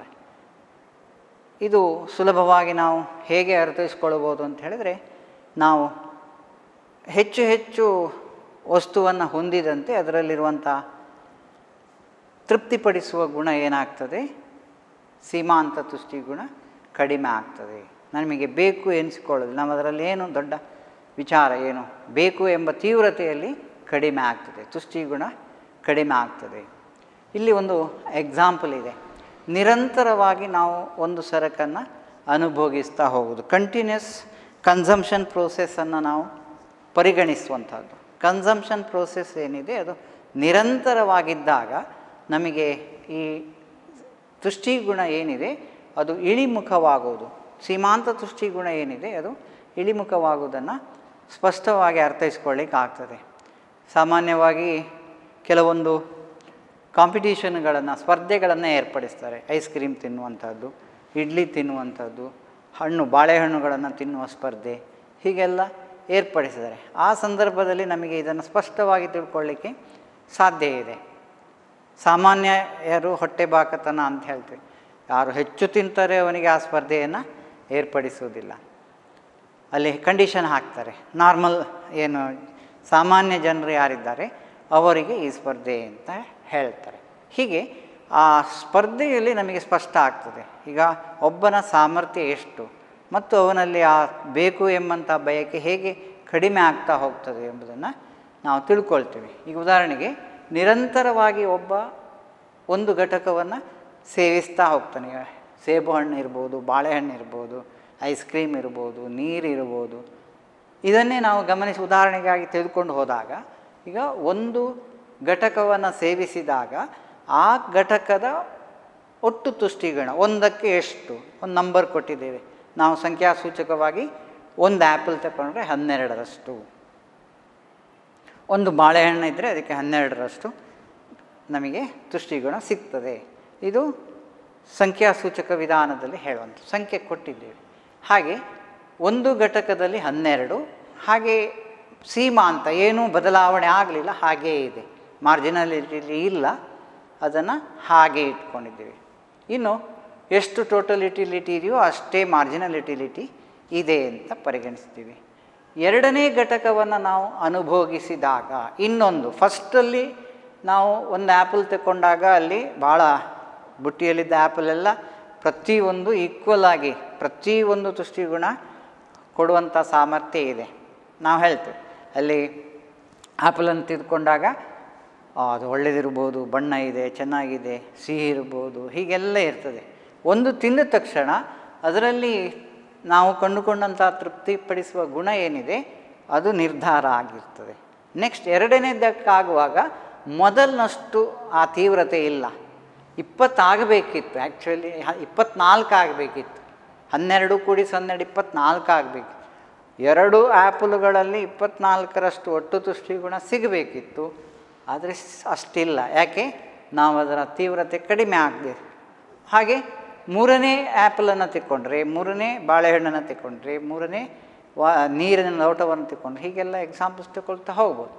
ಆಗೇನಾಗ್ತದೆ, ತೀವ್ರತೆ 3ಕ್ಕೆ ಬರುವಾಗ ಮತ್ತೂ ಕಡಿಮೆ, 30 ಆಗುವ ಬದಲು 28, 22, 4 ಆಗುವಾಗ ಮೊದಲಿನಷ್ಟಿಲ್ಲ. ನೋಡಿ, ಒಟ್ಟು ತುಷ್ಟಿಗುಣ ಹೆಚ್ಚಾಗ್ತಾ ಹೋಗ್ತದೆ. ಯಾಕೆ? ನಾವು ಉಪಯೋಗಿಸಿದ ಯೂನಿಟ್ಗಳೇನಿದೆ ಅದರ ಒಟ್ಟು ಮೊತ್ತ, ಅದು 4ರಲ್ಲಿ 24 ಒಟ್ಟು ಮೊತ್ತ ಹೇಳ್ತದೆ. ಈ ಒಟ್ಟು ಮೊತ್ತ ಏನು ಹೇಳ್ತದೆ ಅಂದರೆ ಟೋಟಲ್ ಯುಟಿಲಿಟಿಯ ಒಟ್ಟು ಮೊತ್ತವನ್ನೇ ಹೇಳ್ತದೆ. ಯಾವುದು? ಮಾರ್ಜಿನಲ್ ಯುಟಿಲಿಟಿಯ ಒಟ್ಟು ಮೊತ್ತವೇ 24. ನೋಡಿ, 12, 6, 18, 22, 24 ಅದನ್ನೇ ಹೇಳ್ತದೆ. ಈಗ ಒಟ್ಟು ತುಷ್ಟಿಗುಣ ಹೆಚ್ಚಳ ಕಂಡು ಬಂದಿದೆ. ಆ ಹೆಚ್ಚಳವು ಏನಾಗಿದೆ? ಡಿಕ್ರೀಸಿಂಗ್ ಆರ್ಡರಲ್ಲಿದೆ, ಇಳಿಮುಖ ಗತಿಯಲ್ಲಿದೆ. ನೋಡಿ, 12 ಇದ್ದದ್ದು 24 ಆಗಲಿಲ್ಲ, 18, 30 ಆಗಲಿಲ್ಲ, 22. ಏರುಮುಖ ಗತಿಯಲ್ಲಿದ್ದರೂ, ಏರುತ್ತಾ ಹೋದರೂ, ಹೆಚ್ಚುತ್ತಾ ಹೋದರೂ ಅದು ಇಳಿಮುಖ ಗತಿಯಲ್ಲಿ ಹೆಚ್ಚುತ್ತದೆ ಟೋಟಲ್ ಯುಟಿಲಿಟಿ. ಅದೇ ರೀತಿ 5ನೇ ಆ್ಯಪಲಿಗೆ ಬರುವಾಗ 5 ಆ್ಯಪಲ್ ತಿನ್ನುವಾಗ ಏನಾಗ್ತದೆ ಅವನಿಗೆ? ಸಾಕು, ಇನ್ನು ಸಾಕು, ಪೂರ್ಣ ತೃಪ್ತಿಯನ್ನು, ಫುಲ್ ಸ್ಯಾಟಿಸ್ಫ್ಯಾಕ್ಷನನ್ನು ಹೊಂದಿದಂಥ ಒಂದು ಹಂತವನ್ನು ತಲುಪಿದ. ನೋಡಿ, 24 ಹೆಚ್ಚಾಗಲೇ ಇಲ್ಲ ಟೋಟಲ್ ಯುಟಿಲಿಟಿ. ಪೂರ್ಣ ಹಂತವನ್ನು ತಲುಪಿದ ನಂತರ ಅಲ್ಲಿ 6ನೇ ಆ್ಯಪಲನ್ನು ತೆಕ್ಕೊಂಡ್ರೆ ಏನಾಗ್ತದೆ? ಅವನಿಗೆ ಮನಸ್ಸಿಲ್ಲದ ಮನಸ್ಸು ಅಂತ ಹೇಳ್ತೇವೆ. ತೃಪ್ತಿಪಡಿಸುವ ಗುಣ ಪೂರ್ತಿ ನೆಗೆಟಿವ್ಗೆ ಬರ್ತದೆ. ನೋಡಿ, ನೆಗೆಟಿವ್, ಇಳುಮುಖವಾಗ್ತದೆ. 24 ಇದ್ದದ್ದು 5, ಇದ್ದದ್ದು 6ಕ್ಕೆ ಬರುವಾಗ 22. ಈಗ ಒಟ್ಟು ತುಷ್ಟಿಗುಣವನ್ನು ಅರ್ಥೈಸಿಕೊಂಡಿದ್ದೇವೆ. ಈಗೇನು ಹೇಳ್ತದೆ? ಸೀಮಾಂತ ತುಷ್ಟಿಗುಣವು ಕಡಿಮೆ ಆಗಿದೆ. ಪ್ರತಿಯೊಂದರಲ್ಲಿ ನಾವು ಹೆಚ್ಚುವರಿ ಘಟಕವನ್ನು ಗಮನಿಸಿದರೆ ನೋಡಿ, 1ರಿಂದ 2, 18 ಮೈನಸ್ 12, 6, 22 ಮೈನಸ್ 18, 4. ಇದು ಒಂದು ಹೆಚ್ಚುವರಿ ಘಟಕ. ಹಾಗೆ ಒಂದು ಹೆಚ್ಚುವರಿ ಘಟಕ 4 ಮೈನಸ್ 3, ನೋಡಿ, 24 minus 22, 2. 5 minus 4, 24 minus 24, 0. 6 minus 5, 22 minus 24, minus 2. ಹೀಗೆ ಈ ಮಾರ್ಜಿನಲ್ ಯುಟಿಲಿಟಿ, ಸೀಮಾಂತ ತುಷ್ಟಿಗುಣವು ಯಾವಾಗಲೂ ಇಳಿಮುಖವಾಗ್ತದೆ. ಇಲ್ಲಿ ನಾವು ಈ ವಿಚಾರವನ್ನು ಅರ್ಥ ಮಾಡಿಕೊಂಡೆವು. ಯಾವುದು? ಒಟ್ಟು ತುಷ್ಟಿಗುಣ ಏನಾಗ್ತದೆ, ಸೀಮಾಂತ ತುಷ್ಟಿಗುಣ ಏನಾಗ್ತದೆ. ಯಾವುದೇ ಒಂದು ಕಂಟಿನ್ಯೂಸ್ ಕನ್ಸಂಪ್ಷನ್ ಪ್ರೋಸೆಸ್ಸಲ್ಲಿ, ನಿರಂತರ ಅನುಭೋಗಿ ಪ್ರಕ್ರಿಯೆಯಲ್ಲಿ ಅನುಭೋಗವನ್ನು ಹೆಚ್ಚಿಸ್ತಾ ಹೋದಂತೆ ಆ ಸರಕಿನ ಪ್ರತಿ ಹೆಚ್ಚುವರಿ ಘಟಕದಿಂದ ಪಡೆಯುವ ಸೀಮಾಂತ ತುಷ್ಟಿಗುಣವು ಕಡಿಮೆ ಆಗ್ತದೆ, ಇಳಿಮುಖವಾಗ್ತದೆ ಎಂಬುದನ್ನು ನಾವಿಲ್ಲಿ ನೋಡಿದ್ದೇವೆ. ಇಲ್ಲಿ ಇದರ ಒಂದು ವಿಶ್ಲೇಷಣೆಗೆ ನಮಗೆ 4 ಮಾರ್ಕ್ಸಿನ ಒಂದು ಪ್ರಶ್ನೆ ಇದೆ, ಅಥವಾ 6 ಮಾರ್ಕ್ಸಿನ ಪ್ರಶ್ನೆ. ಇಲ್ಲಿ ಬರುವಾಗ 6 ಮಾರ್ಕ್ಸಿನ ಒಂದು ಪ್ರಶ್ನೆ ಇದೆ. ಇಳಿಮುಖ ಸೀಮಾಂತ ತುಷ್ಟಿಗುಣದ ನಿಯಮವನ್ನು ವಿವರಿಸಿ, ರೇಖಾತ್ಮಕವಾಗಿ ವಿವರಿಸಿ ಅಂತ ಒಂದು ಉದಾಹರಣೆಯೊಂದಿಗೆ ವಿವರಿಸಿ ಅಂತ ಕ್ವಶನ್ ಇದೆ. ಹಾಗೇನು ನಿಯಮವನ್ನು ಫಸ್ಟ್ ಹೇಳಬೇಕು. ನಿಯಮದ ನಂತರ ಒಂದು ಹೈಪಥೆಟಿಕಲ್ ಶೆಡ್ಯೂಲ್, ಏನದು ಒಂದು ಊಹಾತ್ಮಕವಾದಂತಹ ಪಟ್ಟಿಯನ್ನು ಮಾಡ್ತೇವೆ. ಒಟ್ಟು ತುಷ್ಟಿಗುಣ ಮತ್ತು ಸೀಮಾಂತ ತುಷ್ಟಿಗುಣದ ಪಟ್ಟಿಯನ್ನು ಮಾಡ್ತೇವೆ. ಆ ಪಟ್ಟಿಯ ಆಧಾರದಲ್ಲಿ ಒಂದು ರೇಖಾನಕ್ಷೆಯನ್ನು ಎಳೆಯಬೇಕು. ರೇಖಾನಕ್ಷೆಯನ್ನು ಎಳೆದ ಮೇಲೆ ಆ ರೇಖಾನಕ್ಷೆಯೇ ಹೇಳ್ತದೆ ಎಂಬ ವಿಚಾರವನ್ನು ವಿವರಿಸಿದರೆ ನಿಮಗೆ ಫುಲ್ ಮಾರ್ಕ್ಸ್ ಸಿಗ್ತದೆ. ಅಲ್ಲಿ ಸೀಮಾಂತ ತುಷ್ಟಿಗುಣ ಅಂದರೆ ಏನು ಅಂತ ಬೈಹಾರ್ಟ್ ಕಲೀಲಿಕ್ಕೆ ಬರಲಿಲ್ಲ, ನೀವು ನಿಯಮದಲ್ಲೇ ಅದರ ಡೆಫಿನೇಷನ್ ಇದೆ, ಅದನ್ನಾದರೂ ಬರೀವೆ.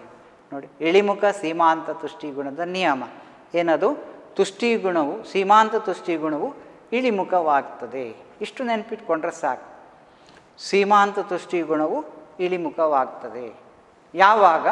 ಒಂದು ನಿರಂತರ ಅನುಭೋಗಿ ಪ್ರಕ್ರಿಯೆ ಅನುಭೋಗವನ್ನು, ಒಂದು ಸರಕಿನ ಅನುಭೋಗವನ್ನು ಹೆಚ್ಚಿಸಿದಂತೆ, ಒಂದು ಸರಕಿನ ಅನುಭೋಗವನ್ನು ಹೆಚ್ಚಿಸಿದಂತೆ ಸೀಮಾಂತ ತುಷ್ಟಿಗುಣವು ಇಳಿಮುಖವಾಗ್ತದೆ. ಇಷ್ಟು ನೆನಪಿಟ್ಕೊಳ್ಳಿಕ್ಕೆ ಸಾಧ್ಯ ಇದೆ. ಆಗ 2 ಮಾರ್ಕ್ಸಿನಷ್ಟು ಬರ್ದಾಯ್ತು, ನೀವು ಡೆಫಿನೇಷನ್ ಬರ್ದಾಯ್ತು. ನೆಕ್ಸ್ಟು ಒಂದು ಎಕ್ಸಾಂಪಲ್ ತೆಕ್ಕೊಳ್ಳೋದು, ಇದರ ಆಧಾರದಲ್ಲಿ ಗ್ರಾಫ್ ಬಿಡಿಸೋದೆಲ್ಲ ನಿಮ್ಮ ಪಠ್ಯಪುಸ್ತಕದಲ್ಲಿ ಸಿಗ್ತದೆ.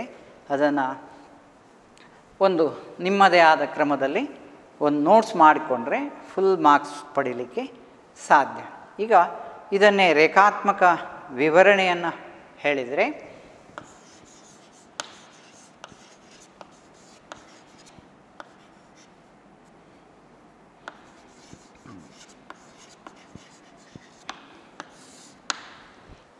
ಆ ಒಂದು ಕೋಷ್ಟಕದಿಂದ ನಾವು ರೇಖಾನಕ್ಷೆಯನ್ನು ಎಳೆಯಬಹುದು. ಇಳಿಮುಖ ಸೀಮಾಂತ ತುಷ್ಟಿಗುಣದ ನಕ್ಷೆ.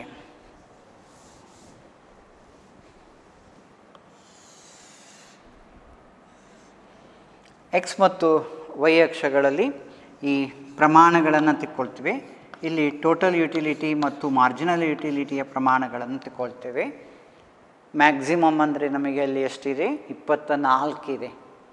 ಹಾಗಾಗಿ ನಾವು ಇದನ್ನು ಹೀಗೆ ಯೂನಿಟ್ಸ್ಗಳನ್ನು ತೆಗೆದುಕೊಳ್ತೇವೆ. 0, 5, 10, 15, 20, 25, 30 ಅಂತ ಒಂದು ಎಕ್ಸ್ ಅಕ್ಷದಲ್ಲಿ ತುಷ್ಟಿಗುಣವನ್ನು, ಇದೇನು ಟೋಟಲ್ ಅಥವಾ ತುಷ್ಟಿಗುಣ ಅಂತ ಹೇಳ್ತೇವೆ.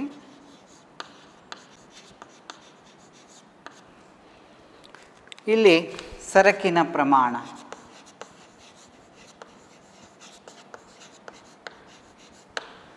ಅದು ಹಾಗೆ 1, 2, 3, 4, 5, 6. ಎಕ್ಸ್ ಅಕ್ಷದಲ್ಲಿ ಸರಕಿನ ಪ್ರಮಾಣ, ವೈ ಅಕ್ಷದಲ್ಲಿ ತುಷ್ಟಿಗುಣ. ಈಗ ಮೊದಲಿಗೆ ತುಷ್ಟಿಗುಣದ, ಒಟ್ಟು ತುಷ್ಟಿಗುಣದ ರೇಖೆಯನ್ನು ಗುರುತಿಸುವಂಥದ್ದು, ಆ ಅಂಶಗಳು, ಬಿಂದುಗಳನ್ನು ಗುರುತಿಸುವುದು. ಮೊದಲು ಒಂದು ಘಟಕ 1ರಿಂದ ಪಡೆದಂತಹ ಒಟ್ಟು ತುಷ್ಟಿಗುಣ, ಈ ಕಾಲಮ್ ಮಾತ್ರ ಪರಿಗಣಿಸುವುದು, ಇನ್ನೊಂದನ್ನು ಪರಿಗಣಿಸಲಿಕ್ಕಿಲ್ಲ.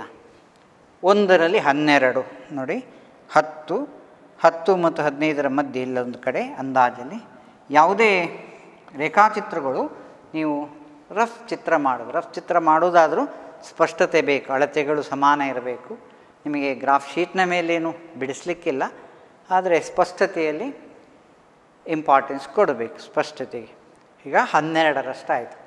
ಇನ್ನು ಎರಡನೇ ತುಷ್ಟಿಗುಣ ಏನಿದೆ, ಅದರಲ್ಲಿ ಒಟ್ಟು ತುಷ್ಟಿಗುಣ 15 ಆದ ಮೇಲೆ ಇಲ್ಲೊಂದು ಕಡೆ ಸಿಗ್ತದೆ 18. ಮೂರನೇ ಘಟಕದಿಂದ 22, ನಾಲ್ಕನೇ ಘಟಕದಿಂದ 24, 25ಕ್ಕಿಂತ ಸ್ವಲ್ಪ ಕೆಳಗೆ. 5ನೇ ಘಟಕದಲ್ಲೂ 24, 6ನೇ ಘಟಕದಲ್ಲಿ ಸ್ವಲ್ಪ ಕೆಳಗೆ 22, ಹೀಗೆ 22. ಈಗ ನೋಡಿ, ಇದನ್ನು ಸೇರಿಸಿದರೆ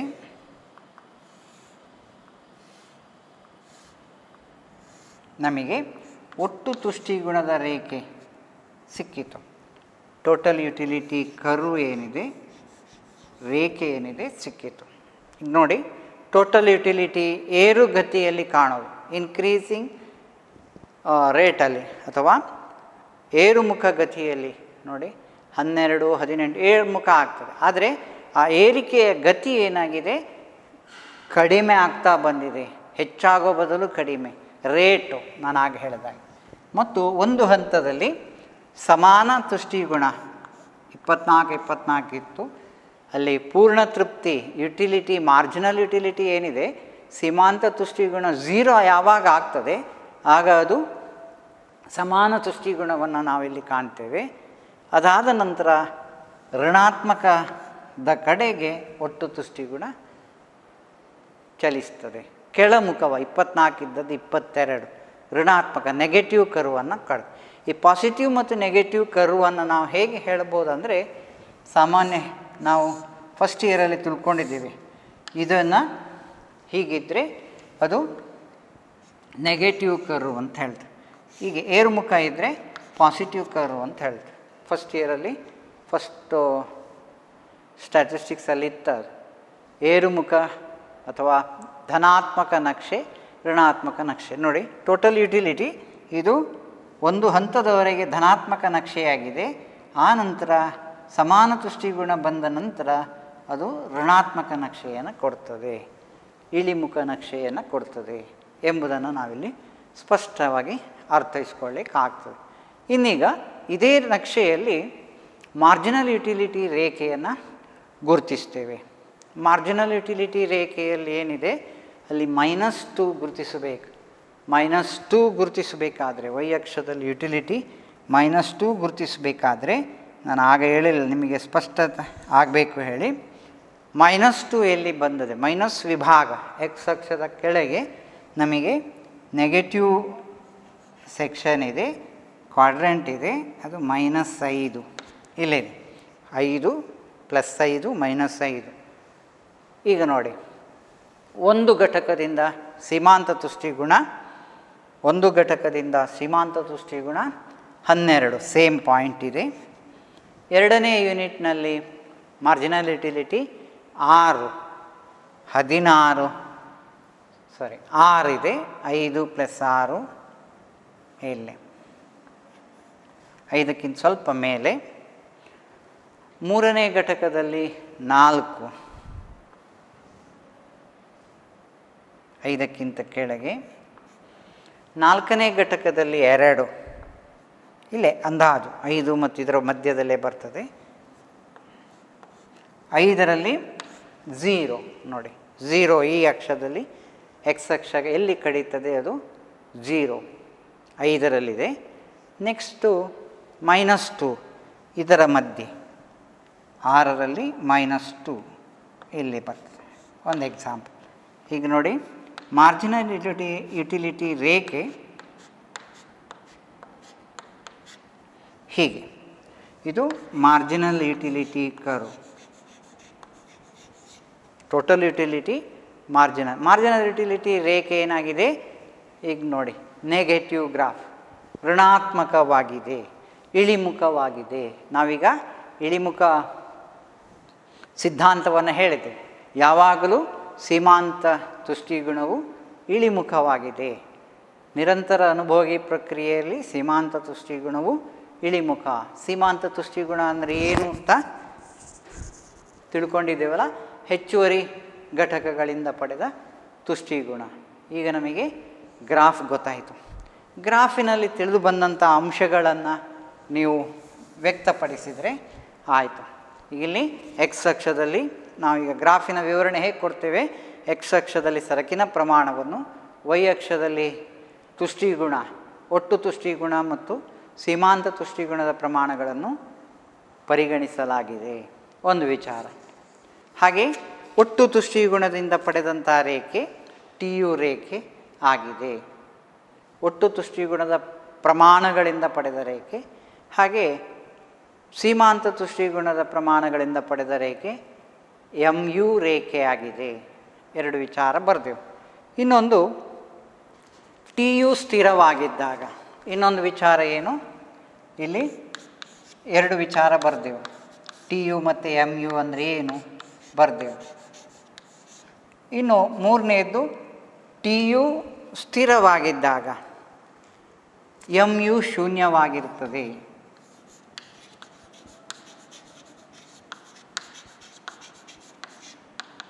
M U is equal to 0 ಆಗ್ತದೆ. ಎಲ್ಲಿ ಎಕ್ಸಾಂಪಲ್ ಏನು, ಗ್ರಾಫಲ್ಲಿ ಟಿ ಯು 5 ಆದಾಗ ಎಮ್ ಯು 5 ಅಲ್ಲಿ 0 ಸರಿ ಅಲ್ಲ. ಟಿ ಯು 5 ಆದಾಗ ಟೋಟಲ್ ಯುಟಿಲಿಟಿ 5 ಇದ್ದಾಗ ಮಾರ್ಜಿನಲ್ ಯುಟಿಲಿಟಿ 0. ಅಂದರೆ ಟಿ ಯು ಸ್ಥಿರವಾಗಿದ್ದಾಗ ಮಾರ್ಜಿನಲ್ ಯುಟಿಲಿಟಿ 0. ಹಾಗೆ ನಾಲ್ಕನೇ ವಿಚಾರ ಏನು, ಎಮ್ ಯು 0 ಆದಾಗ M U 5 is equal to 0 ಆದಾಗ ಟಿ ಯು ಏನಾಗ್ತದೆ, ಇಳಿಮುಖವಾಗ್ತದೆ.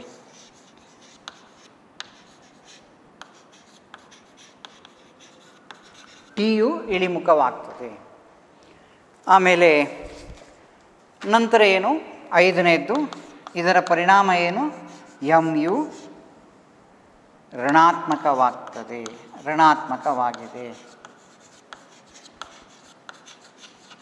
ನೆಗೆಟಿವ್ -2 ಆಗ್ತದೆ. ಇಷ್ಟು ವಿಚಾರ ಹೇಳಿದರೆ ಆಯಿತು. ಟಿ ಯು ರೇಖೆ ಅಂದರೆ ಏನು, ಎಮ್ ಯು ರೇಖೆ ಎಲ್ಲಿದೆ, ಟಿ ಯು ಸ್ಥಿರವಾದರೆ ಏನಾಗ್ತದೆ, ಹಾಗೆ ಎಮ್ ಯು 0 ಆದಾಗ ಟಿ ಯು ಏನಾಗ್ತದೆ ಮತ್ತು ಎಮ್ ಯು ಋಣಾತ್ಮಕವಾಗ್ತದೆ. ಹೀಗೆ ಸರಳವಾಗಿ ನಮಗೆ ನಿಮ್ಮದೇ ಆದ ಕ್ರಮದಲ್ಲೂ ನೋಟ್ಸ್ ಮಾಡಿಕೊಂಡ್ರೆ ಫುಲ್ ಮಾರ್ಕ್ಸ್ ತಗೊಳ್ಳಿಕ್ಕೆ ಆಗ್ತದೆ. ಮುಂದಿನ ವಿಷಯ ಬೇಡಿಕೆ ಎಂಬ ಟಾಪಿಕ್. ಬೇಡಿಕೆ ಸಾಮಾನ್ಯವಾಗಿ ನಾವು ಸರಕುಗಳಿಗೆ ಬೇಡಿಕೆ ಮಂಡಿಸ್ತಾರೆ, ಗ್ರಾಹಕರು ಸರಕುಗಳಿಗೆ ಬೇಡಿಕೆಯನ್ನು ಮಂಡಿಸ್ತಾರೆ, ಅಥವಾ ಬೇಡಿಕೆ ಡಿಮಾಂಡ್ ಇಲ್ಲ ಅಂತ ಒಂದು ವಿಷಯ ನಾವು ತಿಳ್ಕೊಂಡು ಸರಕಿಗೆ ಬೇಡಿಕೆ ಡಿಮಾಂಡ್ ಇಲ್ಲ. ಹಾಗಾದರೆ ಬೇಡಿಕೆ ಅಂದರೆ ಏನು, ಬೇಡಿಕೆಯ ಅರ್ಥ ಏನು ಎಂಬುದನ್ನು ನಾವು ಮೊದಲು ತಿಳ್ಕೊಳ್ಳೋಣ. ಈಗ ಯಾವುದೇ ಸರಕಿಗೆ ಬೇಡಿಕೆ ಬರಬೇಕು ಅಂತ ಆದರೆ ಬಯಕೆಗಳು ಹುಟ್ಟಿಕೊಡಬೇಕು ಅಂತ ನಾವು ತಿಳ್ಕೊಂಡಿದ್ದೀವಿ. ಬಯಕೆಗಳಿಗಾಗಿ ಸರಕು ಸೇವೆಗಳ ಬೇಡಿಕೆ, ಬಯಕೆ ಇಲ್ಲ ಅಂತಾದರೆ ಬೇಡಿಕೆ ಇಲ್ಲ. ಈ ವಿಚಾರ ಉದಾಹರಣೆಗೆ ನನಗೆ ಕಾರು ತೆಗೆದುಕೊಳ್ಳಬೇಕು ಮನಸ್ಸಿಗೆ, ಆದರೆ ಕಾರು ತೆಗೆದುಕೊಳ್ಳಿಕ್ಕೆ ನಾನು ಇಚ್ಛೆ ಪಡ್ತಾ ಇಲ್ಲ, ನಾವು ಬೇಡಿಕೆಯನ್ನು ಮಂಡಿಸ್ತಿಲ್ಲ. ಇಲ್ಲಿ ಇನ್ನೊಂದು ಕಾರಣ ಇದೆ, ನನ್ನ ಹಣ ಇದೆ, ಆದಾಯ ಒಟ್ಟು ಮಾಡಿ, ಮನಸ್ಸಿದ್ದು ಅಲ್ಲಿ ಆದಾಯ ಆದಾಯ ಸಾಮರ್ಥ್ಯ ಈ ವಿಚಾರ. ಹೀಗೆ ಅಲ್ಲಿ ಪರಿಣಾಮಕಾರಿ ಬೇಡಿಕೆ ಎಂಬ ವಿಚಾರ. ಯಾವುದೇ ಒಂದು ಸರಕಿಗೆ ಬೇಡಿಕೆ ಹುಟ್ಟಿಕೊಳ್ಬೇಕಾದ್ರೆ ಅಲ್ಲಿ ಪರಿಣಾಮಕಾರಿ ಬೇಡಿಕೆ ಹುಟ್ಟಿಕೊಳ್ಬೇಕು ಅಂತಂದ್ರೆ ಮಾನವನ ಬಯಕೆಗಳು ತೀವ್ರಗೊಳ್ಳಬೇಕು, ತೀವ್ರತೆಯನ್ನು ಹೊಂದಿರಬೇಕು. ಹಾಗಾಗಿ ನೋಡಿ, ನೀಡಲಾದ ಸರಕುಗಳ ಬೆಲೆ ಮತ್ತು ಅನುಭೋಗಿಯ ಆದಾಯ ಡೆಫಿನೇಷನ್ ಏನ್ ಹೇಳ್ತಾರೆ, ನೀಡಲಾದ ಸರಕುಗಳ ಬೆಲೆ ಮತ್ತು ಅನುಭೋಗಿಯ ಆದಾಯ ಒಬ್ಬ ಅನುಭೋಗಿ ಕೊಂಡುಕೊಳ್ಳಲು ಇಚ್ಛಿಸುವ ಇಚ್ಛಿಸುವ ಮತ್ತು ಪಾವತಿಸುವ ಸಾಮರ್ಥ್ಯ ಹೊಂದಿರುವ, ನನ್ನ ಎಕ್ಸಾಂಪಲ್ ಪಾವತಿಸಲು ಸಾಮರ್ಥ್ಯ ಹೊಂದಿರುವ ಒಂದು ಸರಕಿನ ಪ್ರಮಾಣವನ್ನು ಆ ಸರಕಿನ ಬೇಡಿಕೆ ಎಂದು ಕರೆಯುತ್ತೇವೆ. ಯಾವುದೇ ಒಂದು ಸರಕಿಗೆ ಬೇಡಿಕೆ ಹುಟ್ಟುಕೊಳ್ಬೇಕಾದ್ರೆ ಅವನಲ್ಲಿ ಕೊಂಡುಕೊಳ್ಳಲು ಇಚ್ಛೆ ಇರಬೇಕು ಮತ್ತು ಪಾವತಿಸುವ ಸಾಮರ್ಥ್ಯ ಇರಬೇಕು. ಆಗ ಮಕ್ಕಳಲ್ಲಿ ಪರಿಣಾಮಕಾರಿ ಹುಟ್ಟಿಕೊಳ್ಳುತ್ತದೆ ಎಂಬ ಇಲ್ಲಿ ಬೇಡಿಕೆ ಅಂದರೆ ಏನು ಅಂತ ತಿಳ್ಕೊಂಡು ಬೇಡಿಕೆಯ ಡೆಫಿನೇಷನ್, ಬೇಡಿಕೆ ಅಂದರೆ ಏನು, ಆನಂತರ ಬೇಡಿಕೆಯನ್ನು ಅವಲಂಬಿಸಿರುವಂತಹ ಅಂಶಗಳು.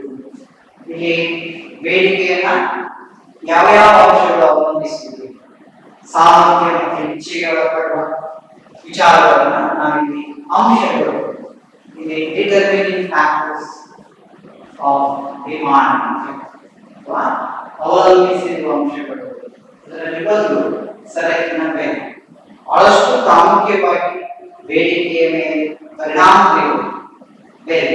ಈಗ ಫಾರ್ ಎಕ್ಸಾಂಪಲ್ ಗೋಲ್ಡ್, ಚಿನ್ನಕ್ಕೆ ಈಗ ಬಹಳಷ್ಟು ರೇಟ್ ಇದೆ. ಸೊ ಅಲ್ಲಿ ನಾವು ತಗೊಳ್ಳಿಕ್ಕೆ ಹೋಗ್ತೀವಿ. ಯಾವುದೇ ಒಂದು ಸರಕಿಗೆ ಬೆಲೆಯನ್ನು ನಾವು ಮೊದಲು ಗಮನಿಸ್ತೀವಿ. ಒಂದು ಎಕ್ಸಾಂಪಲ್ ಹೇಳ್ತಾರೆ, ಹಾಗೆ ಯಾವ ಬೇಡಿಕೆಯನ್ನು ನಾವು ನಡೆಸ್ತೀವಿ ಆಗ ಆ ಬೇಡಿಕೆಯ ಮೇಲೆ ಮೊಟ್ಟ ಮೊದಲ ಪರಿಣಾಮ ಬೀರುವಂತಹ ಅಂಶ ಏನು, ಅವಲಂಬಿಸುವಂತಹ ಅಂಶ ಏನು, ಬೆಲೆ. ಬೆಲೆ ಬಹಳ ಪ್ರಾಮುಖ್ಯವಾಗಿದೆ. ಬೆಲೆಯನ್ನು ಹೊರತುಪಡಿಸಿದ್ರೆ ಇತರ ಅಂಶಗಳು ಅಲ್ಲಿ ಗಣನೆಗೆ ಬರುತ್ತೆ. ಇನ್ನೊಂದು ಇತರ ಸರಕಿನ ಬೆಲೆ, ರಿಲೇಟೆಡ್ ಪ್ರೈಸ್ ಅಂತ ಇದೆ. ಈಗ ನಮಗೆ ಮನೆಯಲ್ಲಿ ಟಿವಿ ತಗೊಳ್ಬೇಕು ಅಂತ ಇಚ್ಛೆ ಪಟ್ಟರೆ ಟಿವಿ ತಗೊಂಡು ಸಾಕಾಗುತ್ತೆ. ಅದಕ್ಕೆ ಬೇಕಾದ ವೈರಿಂಗ್ ಬೇಕು, ವೈರಿಂಗ್ ಕನೆಕ್ಷನ್ ಮಾಡಲಿಕ್ಕೆ ಸ್ವಲ್ಪ ಖರ್ಚಿದೆ. ಆಮೇಲೆ ಚಾನಲ್ಸ್ ನೋಡಲಿಕ್ಕೆ ಡಿಶ್ಶಿಗೆ ಕನೆಕ್ಷನ್, ಅದಕ್ಕೆ ಖರ್ಚಿದೆ. ಇದನ್ನೆಲ್ಲ ನೋಡಿಕೊಂಡು ನಾವು ಒಟ್ಟಾರೆ ಇತರ ಸರಕಿನ ಬೆಲೆಯನ್ನು ಗಮನಿಸಿಕೊಂಡು ಆ ಬೇಡಿಕೆಯನ್ನು ಮಾಡಿಸಿ ನಮ್ಮ ಸಾಮರ್ಥ್ಯವನ್ನು ನಾವು ನಿರ್ಧಾರ ಮಾಡ್ತೀವಿ. ಬೆಲೆ ಮತ್ತು ಇತರ ಸರಕಿನ ಬೆಲೆ, ಬೆಲೆಯೊಂದಿಗೆ ಇತರ ಅಂಶಗಳು, ಇತರ ಸರಕಿನ ಬೆಲೆ, ಅದರೊಂದಿಗೆ ಅನುಭೋಗಿಯ ಆದಾಯ, ಇನ್ಕಮ್ ಇದೆ. ಈಗ ಹಣ ಇಲ್ಲ, ಮತ್ತೆ ಮುಂದಕ್ಕೆ ಹಾಕಬೇಕು, ಬಯಕೆಗಳನ್ನು ನಾವು ಮುಂದಕ್ಕೆ ಹಾಕಿ ತೀವ್ರತೆಯನ್ನು ಕಡಿಮೆ ಮಾಡಲಿಕ್ಕೆ ಸಾಧ್ಯ ಇದೆ, ಆದಾಯವನ್ನು. ಇನ್ನೊಂದು ಅನುಭೋಗಿಯ ಅಭಿರುಚಿ. ಅಭಿರುಚಿಯ ಮೇಲೆ ಕೆಲವು ಸರಕುಗಳಿಗೆ ಎಷ್ಟು ಬೆಲೆ ಕಾಸ್ಟ್ಲಿ ಆಗುವುದು ಅದನ್ನ ತಿಳ್ಕೊಳ್ತಾರೆ. ಈಗ ಅಭಿರುಚಿ, ಈಗ ಫಾರ್ ಎಕ್ಸಾಂಪಲ್ ಗೋಲ್ಡಿಗೆ ರೇಟ್ ಹೆಚ್ಚಾಗ ತೆಗೆದುಕೊಳ್ಳುವವರಿಗೂ ಇದ್ದಾರೆ. ಯಾಕೆ ತಗೊಳ್ತಾರೆ? ಅಭಿರುಚಿಯ ಮೇಲೆ. ಗೋಲ್ಡ್ ಬೇಕೇ ಬೇಕು ಎಂಬುದಿದ್ದಾರೆ. ಹಾಗೆ ಕೆಲವು ಕಾಸ್ಟ್ಲಿ ಸರಕುಗಳನ್ನೇ ತೆಗೆದುಕೊಳ್ಳುವಂತ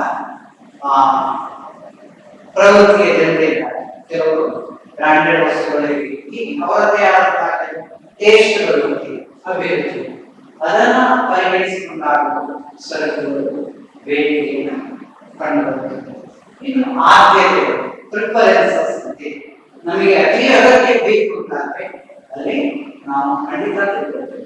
ಆದ್ಯತೆ, ಪ್ರಿಫರೆನ್ಸ್ ಏನಿದೆ ಅಲ್ಲಿ ಆದ್ಯತೆಗಳು ಬೇಡಿಕೆಗೆ ಕಾರಣವಾಗುತ್ತದೆ. ಹೀಗೆ ಬೇಡಿಕೆಗೆ ಅವಲಂಬಿಸಿದ ಅಂಶಗಳಲ್ಲಿ ಬಹಳ ಮುಖ್ಯ. ಫಸ್ಟ್ ಸಾಮಾನ್ಯ ಜನರಿಗೆ ನೋಡ್ತಾರೆ ಸರಕಿನ ಬೆಲೆ ನೋಡಿ, ಬೆಲೆ ನಮಗೆ ಸಾಮರ್ಥ್ಯಕ್ಕೆ ಅನುಗುಣವಾಗಿದೆ ನಮಗೆ, ಅದು ಬಿಟ್ಟರೆ ಉಳಿದ ಅಂಶಗಳೆಲ್ಲ ಏನಾಗಿದೆ, ರಿಲೇಟೆಡ್ ಪ್ರೈಸಸ್ ಆಫ್ ರಿಲೇಟೆಡ್ ಯಾವುದೇ ಗೂಡ್ಸಿನ ಪ್ರೈಸಸ್ ಆಫ್ ರಿಲೇಟೆಡ್ ಗೂಡ್ಸ್, ಆಮೇಲೆ ಅನುಭೋಗಿಯ ಆದಾಯ, ಅಲ್ಲಿ ಕನ್ಸ್ಯೂಮರ್ಸ್ ಇನ್ಕಮ್ ಏನಿದೆ ದಟ್ ಇಸ್ ಆಲ್ಸೋ ಇಂಪಾರ್ಟೆಂಟ್.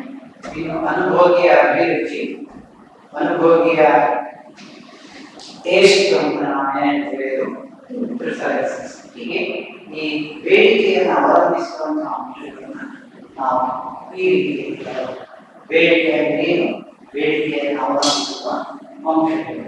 ಇನ್ನು ಈ ಬೇಡಿಕೆಯ ನಿಯಮ, ಪ್ರವೃತ್ತಿ, ಅನುಭೋಗಿಯ ಪ್ರವೃತ್ತಿಯಲ್ಲಿ ಇದು ಕನ್ಸ್ಯೂಮರ್ಸ್ ಬಿಹೇವಿಯರ್ ಅನ್ನೇ ಹೇಳ್ತಾರೆ. ಬೇಡಿಕೆಯ ನಿಯಮ ಯಾವಾಗಲೂ ಅನುಭೋಗಿಗಳ ಟೆಂಡೆನ್ಸಿ ಅಥವಾ ಪ್ರವೃತ್ತಿಯನ್ನ ಬಿಂಬಿಸ್ತದೆ.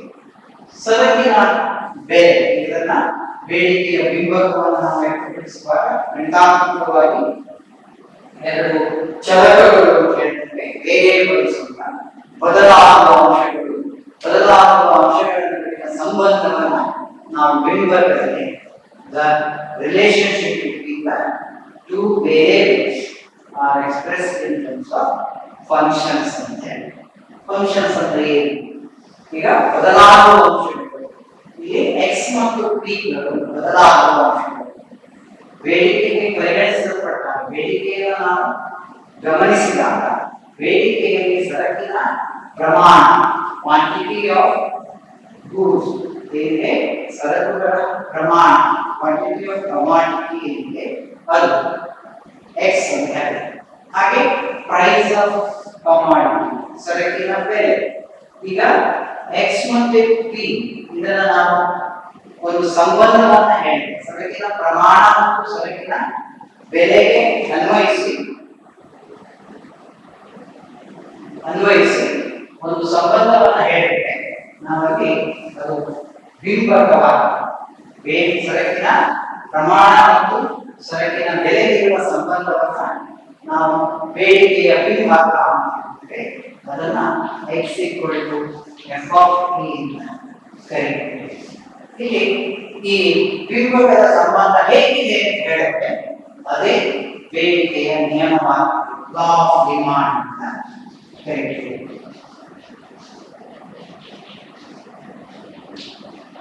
ಬೇಡಿಕೆಯನ್ನು ನಾವು ಆಗ ಹೇಳ್ತೇವೆ. ಬೇಡಿಕೆಯ ನಿಯಮ ಎಂಬುದೇನಿದೆ, ಅನುಭೋಗಿಯ ವರ್ತನೆಯನ್ನೇ ಹೇಳ್ತೇವೆ. ಅನುಭೋಗಿಯ ಸ್ವಭಾವ ಏನು ಅಂತ ಹೇಳ್ತೇವೆ. ಈಗ ನಾವು ಸರಕು ಮತ್ತು ಬೆಲೆ, ಸರಕಿನ ಬೆಲೆ ಹೆಚ್ಚಾದರೆ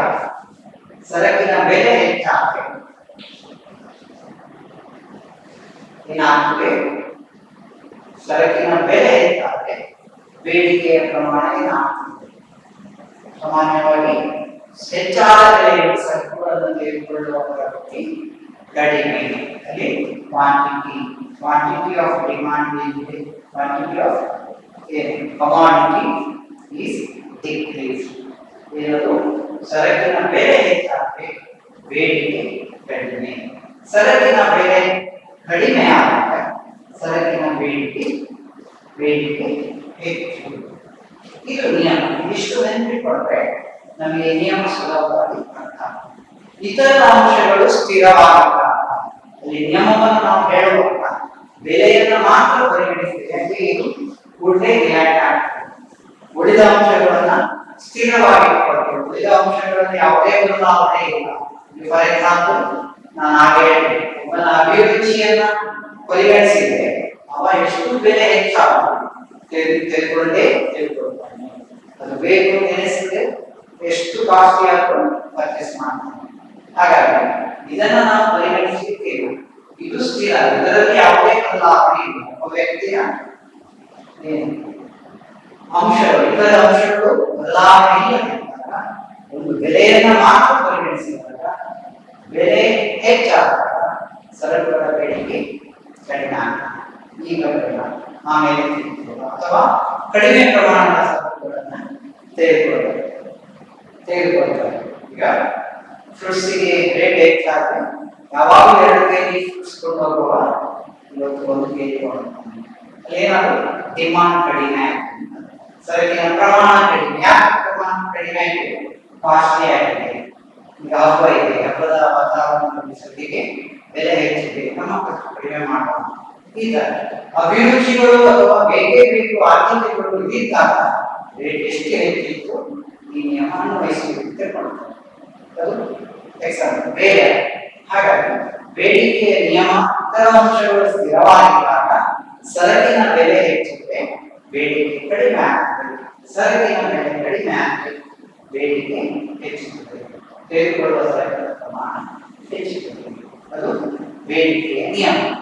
ಈ ಬೇಡಿಕೆಯ ನಿಯಮವನ್ನು ನಾವು ಒಂದು ಸರಕಿನ ಸನ್ನಿವೇಶದಲ್ಲಿ ಬೇಡಿಕೆಯ ನಿಷ್ಪತ್ತಿ ಎಂಬ ಆಧಾರ, ಡಿರೈವೇಶನ್ ಆಫ್ ಡಿಮಾಂಡ್ಗಳು, ಒಂದು ಬೇಡಿಕೆಯ ರೇಖೆಯನ್ನು ಹೇಗೆ ಹೇಳಿದ್ದೇವೆ ಎಂಬುದನ್ನ ನಾವಿಲ್ಲಿ ರೇಖಾತ್ಮಕವಾಗಿ ಗಮನಿಸುತ್ತೇವೆ. ಬೇಡಿಕೆಯ ರೇಖೆ ನೆಡುವ ಸಂದರ್ಭದಲ್ಲಿ ಬೆಲೆ y ಅಕ್ಷದಲ್ಲಿ ಹಾಗೆ ಪ್ರಮಾಣವನ್ನು x ಅಕ್ಷದಲ್ಲಿ ಎಳೆದಾಗ ನಮಗೆ ಬೇಡಿಕೆ ವಿವಿಧ ಬೇಡಿಕೆಗೆ ಅನುಗುಣವಾಗಿ ವಿವಿಧ ಪ್ರಮಾಣಗಳಿಗೆ ಅನುಗುಣವಾಗಿ ನಾವು x ಸರಕು, ಸರಕಿನ ಪ್ರಮಾಣ, ಸರಕಿನ ಬೆಲೆ, ಸರಕಿನ ಪ್ರಮಾಣ ಹೀಗೆ ತಗೊಂಡು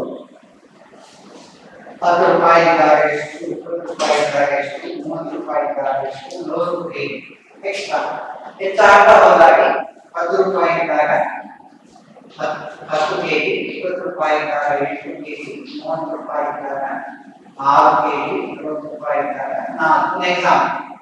ಈಗೇನಾಯ್ತು, ಸರಕಿನ ಪ್ರಮಾಣ ಕಡಿಮೆ ಆಗ್ತಾ ಹೋಯ್ತು, ಸರಕಿನ ಬೆಲೆ ಹೆಚ್ಚಾಗ್ತಾ ಹೋಯ್ತು. ಸರಕಿನ ಬೆಲೆ ಹೆಚ್ಚಾಗ್ತಾ ಹೋದ್ರೆ ಸರಕಿನ ಪ್ರಮಾಣ ಕಡಿಮೆ ಆಗ್ತದೆ. ಅದರ ಆಧಾರವಾಗಿ ನಾವು ರೇಖೆಯನ್ನು ಎಳೆದರೆ, ಬಿಂಬಕದ ರೇಖೆಯನ್ನು ಎಳೆದರೆ ಅದು ಋಣಾತ್ಮಕ ರೇಖೆಯಾಗಿದ್ದು, ಇದೇನಾಗಿದೆ, ನಾನು ಆಗ ಹೇಳಿದಾಗೆ ಯಾವಾಗಲೂ ಈ ರೀತಿಯ ರೇಖೆಗಳು ನೆಗೆಟಿವ್ ಗ್ರಾಫ್ ಬರ್ತದೆ, ಈ ರೀತಿಯ ರೇಖೆಗಳು ಪಾಸಿಟಿವ್ ಗ್ರಾಫ್ ಹೇಳ್ತದೆ. ಏರಿಕೆಯ ಬೆಲೆಯ ರೇಖೆ, ಇಳಿಮುಖ ರೇಖೆ. ಹಾಗೆ ಬೆಲೆ ಮತ್ತು ಸರಕಿನ ಪ್ರಮಾಣಗಳು ಒಂದನ್ನೊಂದು ವಿರುದ್ಧಾತ್ಮಕವಾಗಿ ಏನಿದೆ ಚಲಕಗಳು ವಿರುದ್ಧಾತ್ಮಕವಾಗಿ ವರ್ತಿಸುವುದರಿಂದ ಬೆಲೆ ಹೆಚ್ಚಾದಾಗ ಬೇಡಿಕೆ ಕಡಿಮೆ ಆಗುವುದು, ಬೆಲೆ ಕಡಿಮೆ ಆದಾಗ ಬೇಡಿಕೆ ಹೆಚ್ಚುವುದು. ಇದು ವಿರುದ್ಧಾತ್ಮಕ ಸಂಬಂಧ ಇದೆ. ಆದ್ದರಿಂದ ಅದು ಇಳಿಮುಖ ರೇಖೆಯನ್ನು ಋಣಾತ್ಮಕ ರೇಖೆ. ಹೀಗೆ ಒಂದು ಸರಕಿನ ಸನ್ನಿವೇಶದಲ್ಲಿ ಬೇಡಿಕೆಯ ನಿಷ್ಪತ್ತಿಯನ್ನು ಹೇಗೆ ಬರೀಬಹುದು, ಆ ಗ್ರಾಫನ್ನು ಹೇಗೆ ಸೂಚಿಸಬಹುದು ಎಂಬುದನ್ನು ತಿಳ್ಕೊಳ್ತೀವಿ. ಹೀಗೆ ಬೇಡಿಕೆ ಅಂದರೆ ಏನು, ಬೇಡಿಕೆಯನ್ನು ಅವಲಂಬಿಸುವ ಅಂಶಗಳು, ಬೇಡಿಕೆಯ ಬಿಂಬಕ ಏನು, ಬೇಡಿಕೆಯ ನಿಯಮ ಏನು, ಒಂದು ಸರಕಿನ ಸನ್ನಿವೇಶದಲ್ಲಿ ಬೇಡಿಕೆಯ ರೇಖೆಯನ್ನು ಹೇಗೆ ಗುರುತಿಸಬಹುದು ಅಂತ ತಿಳ್ಕೊಳ್ತೀವಿ.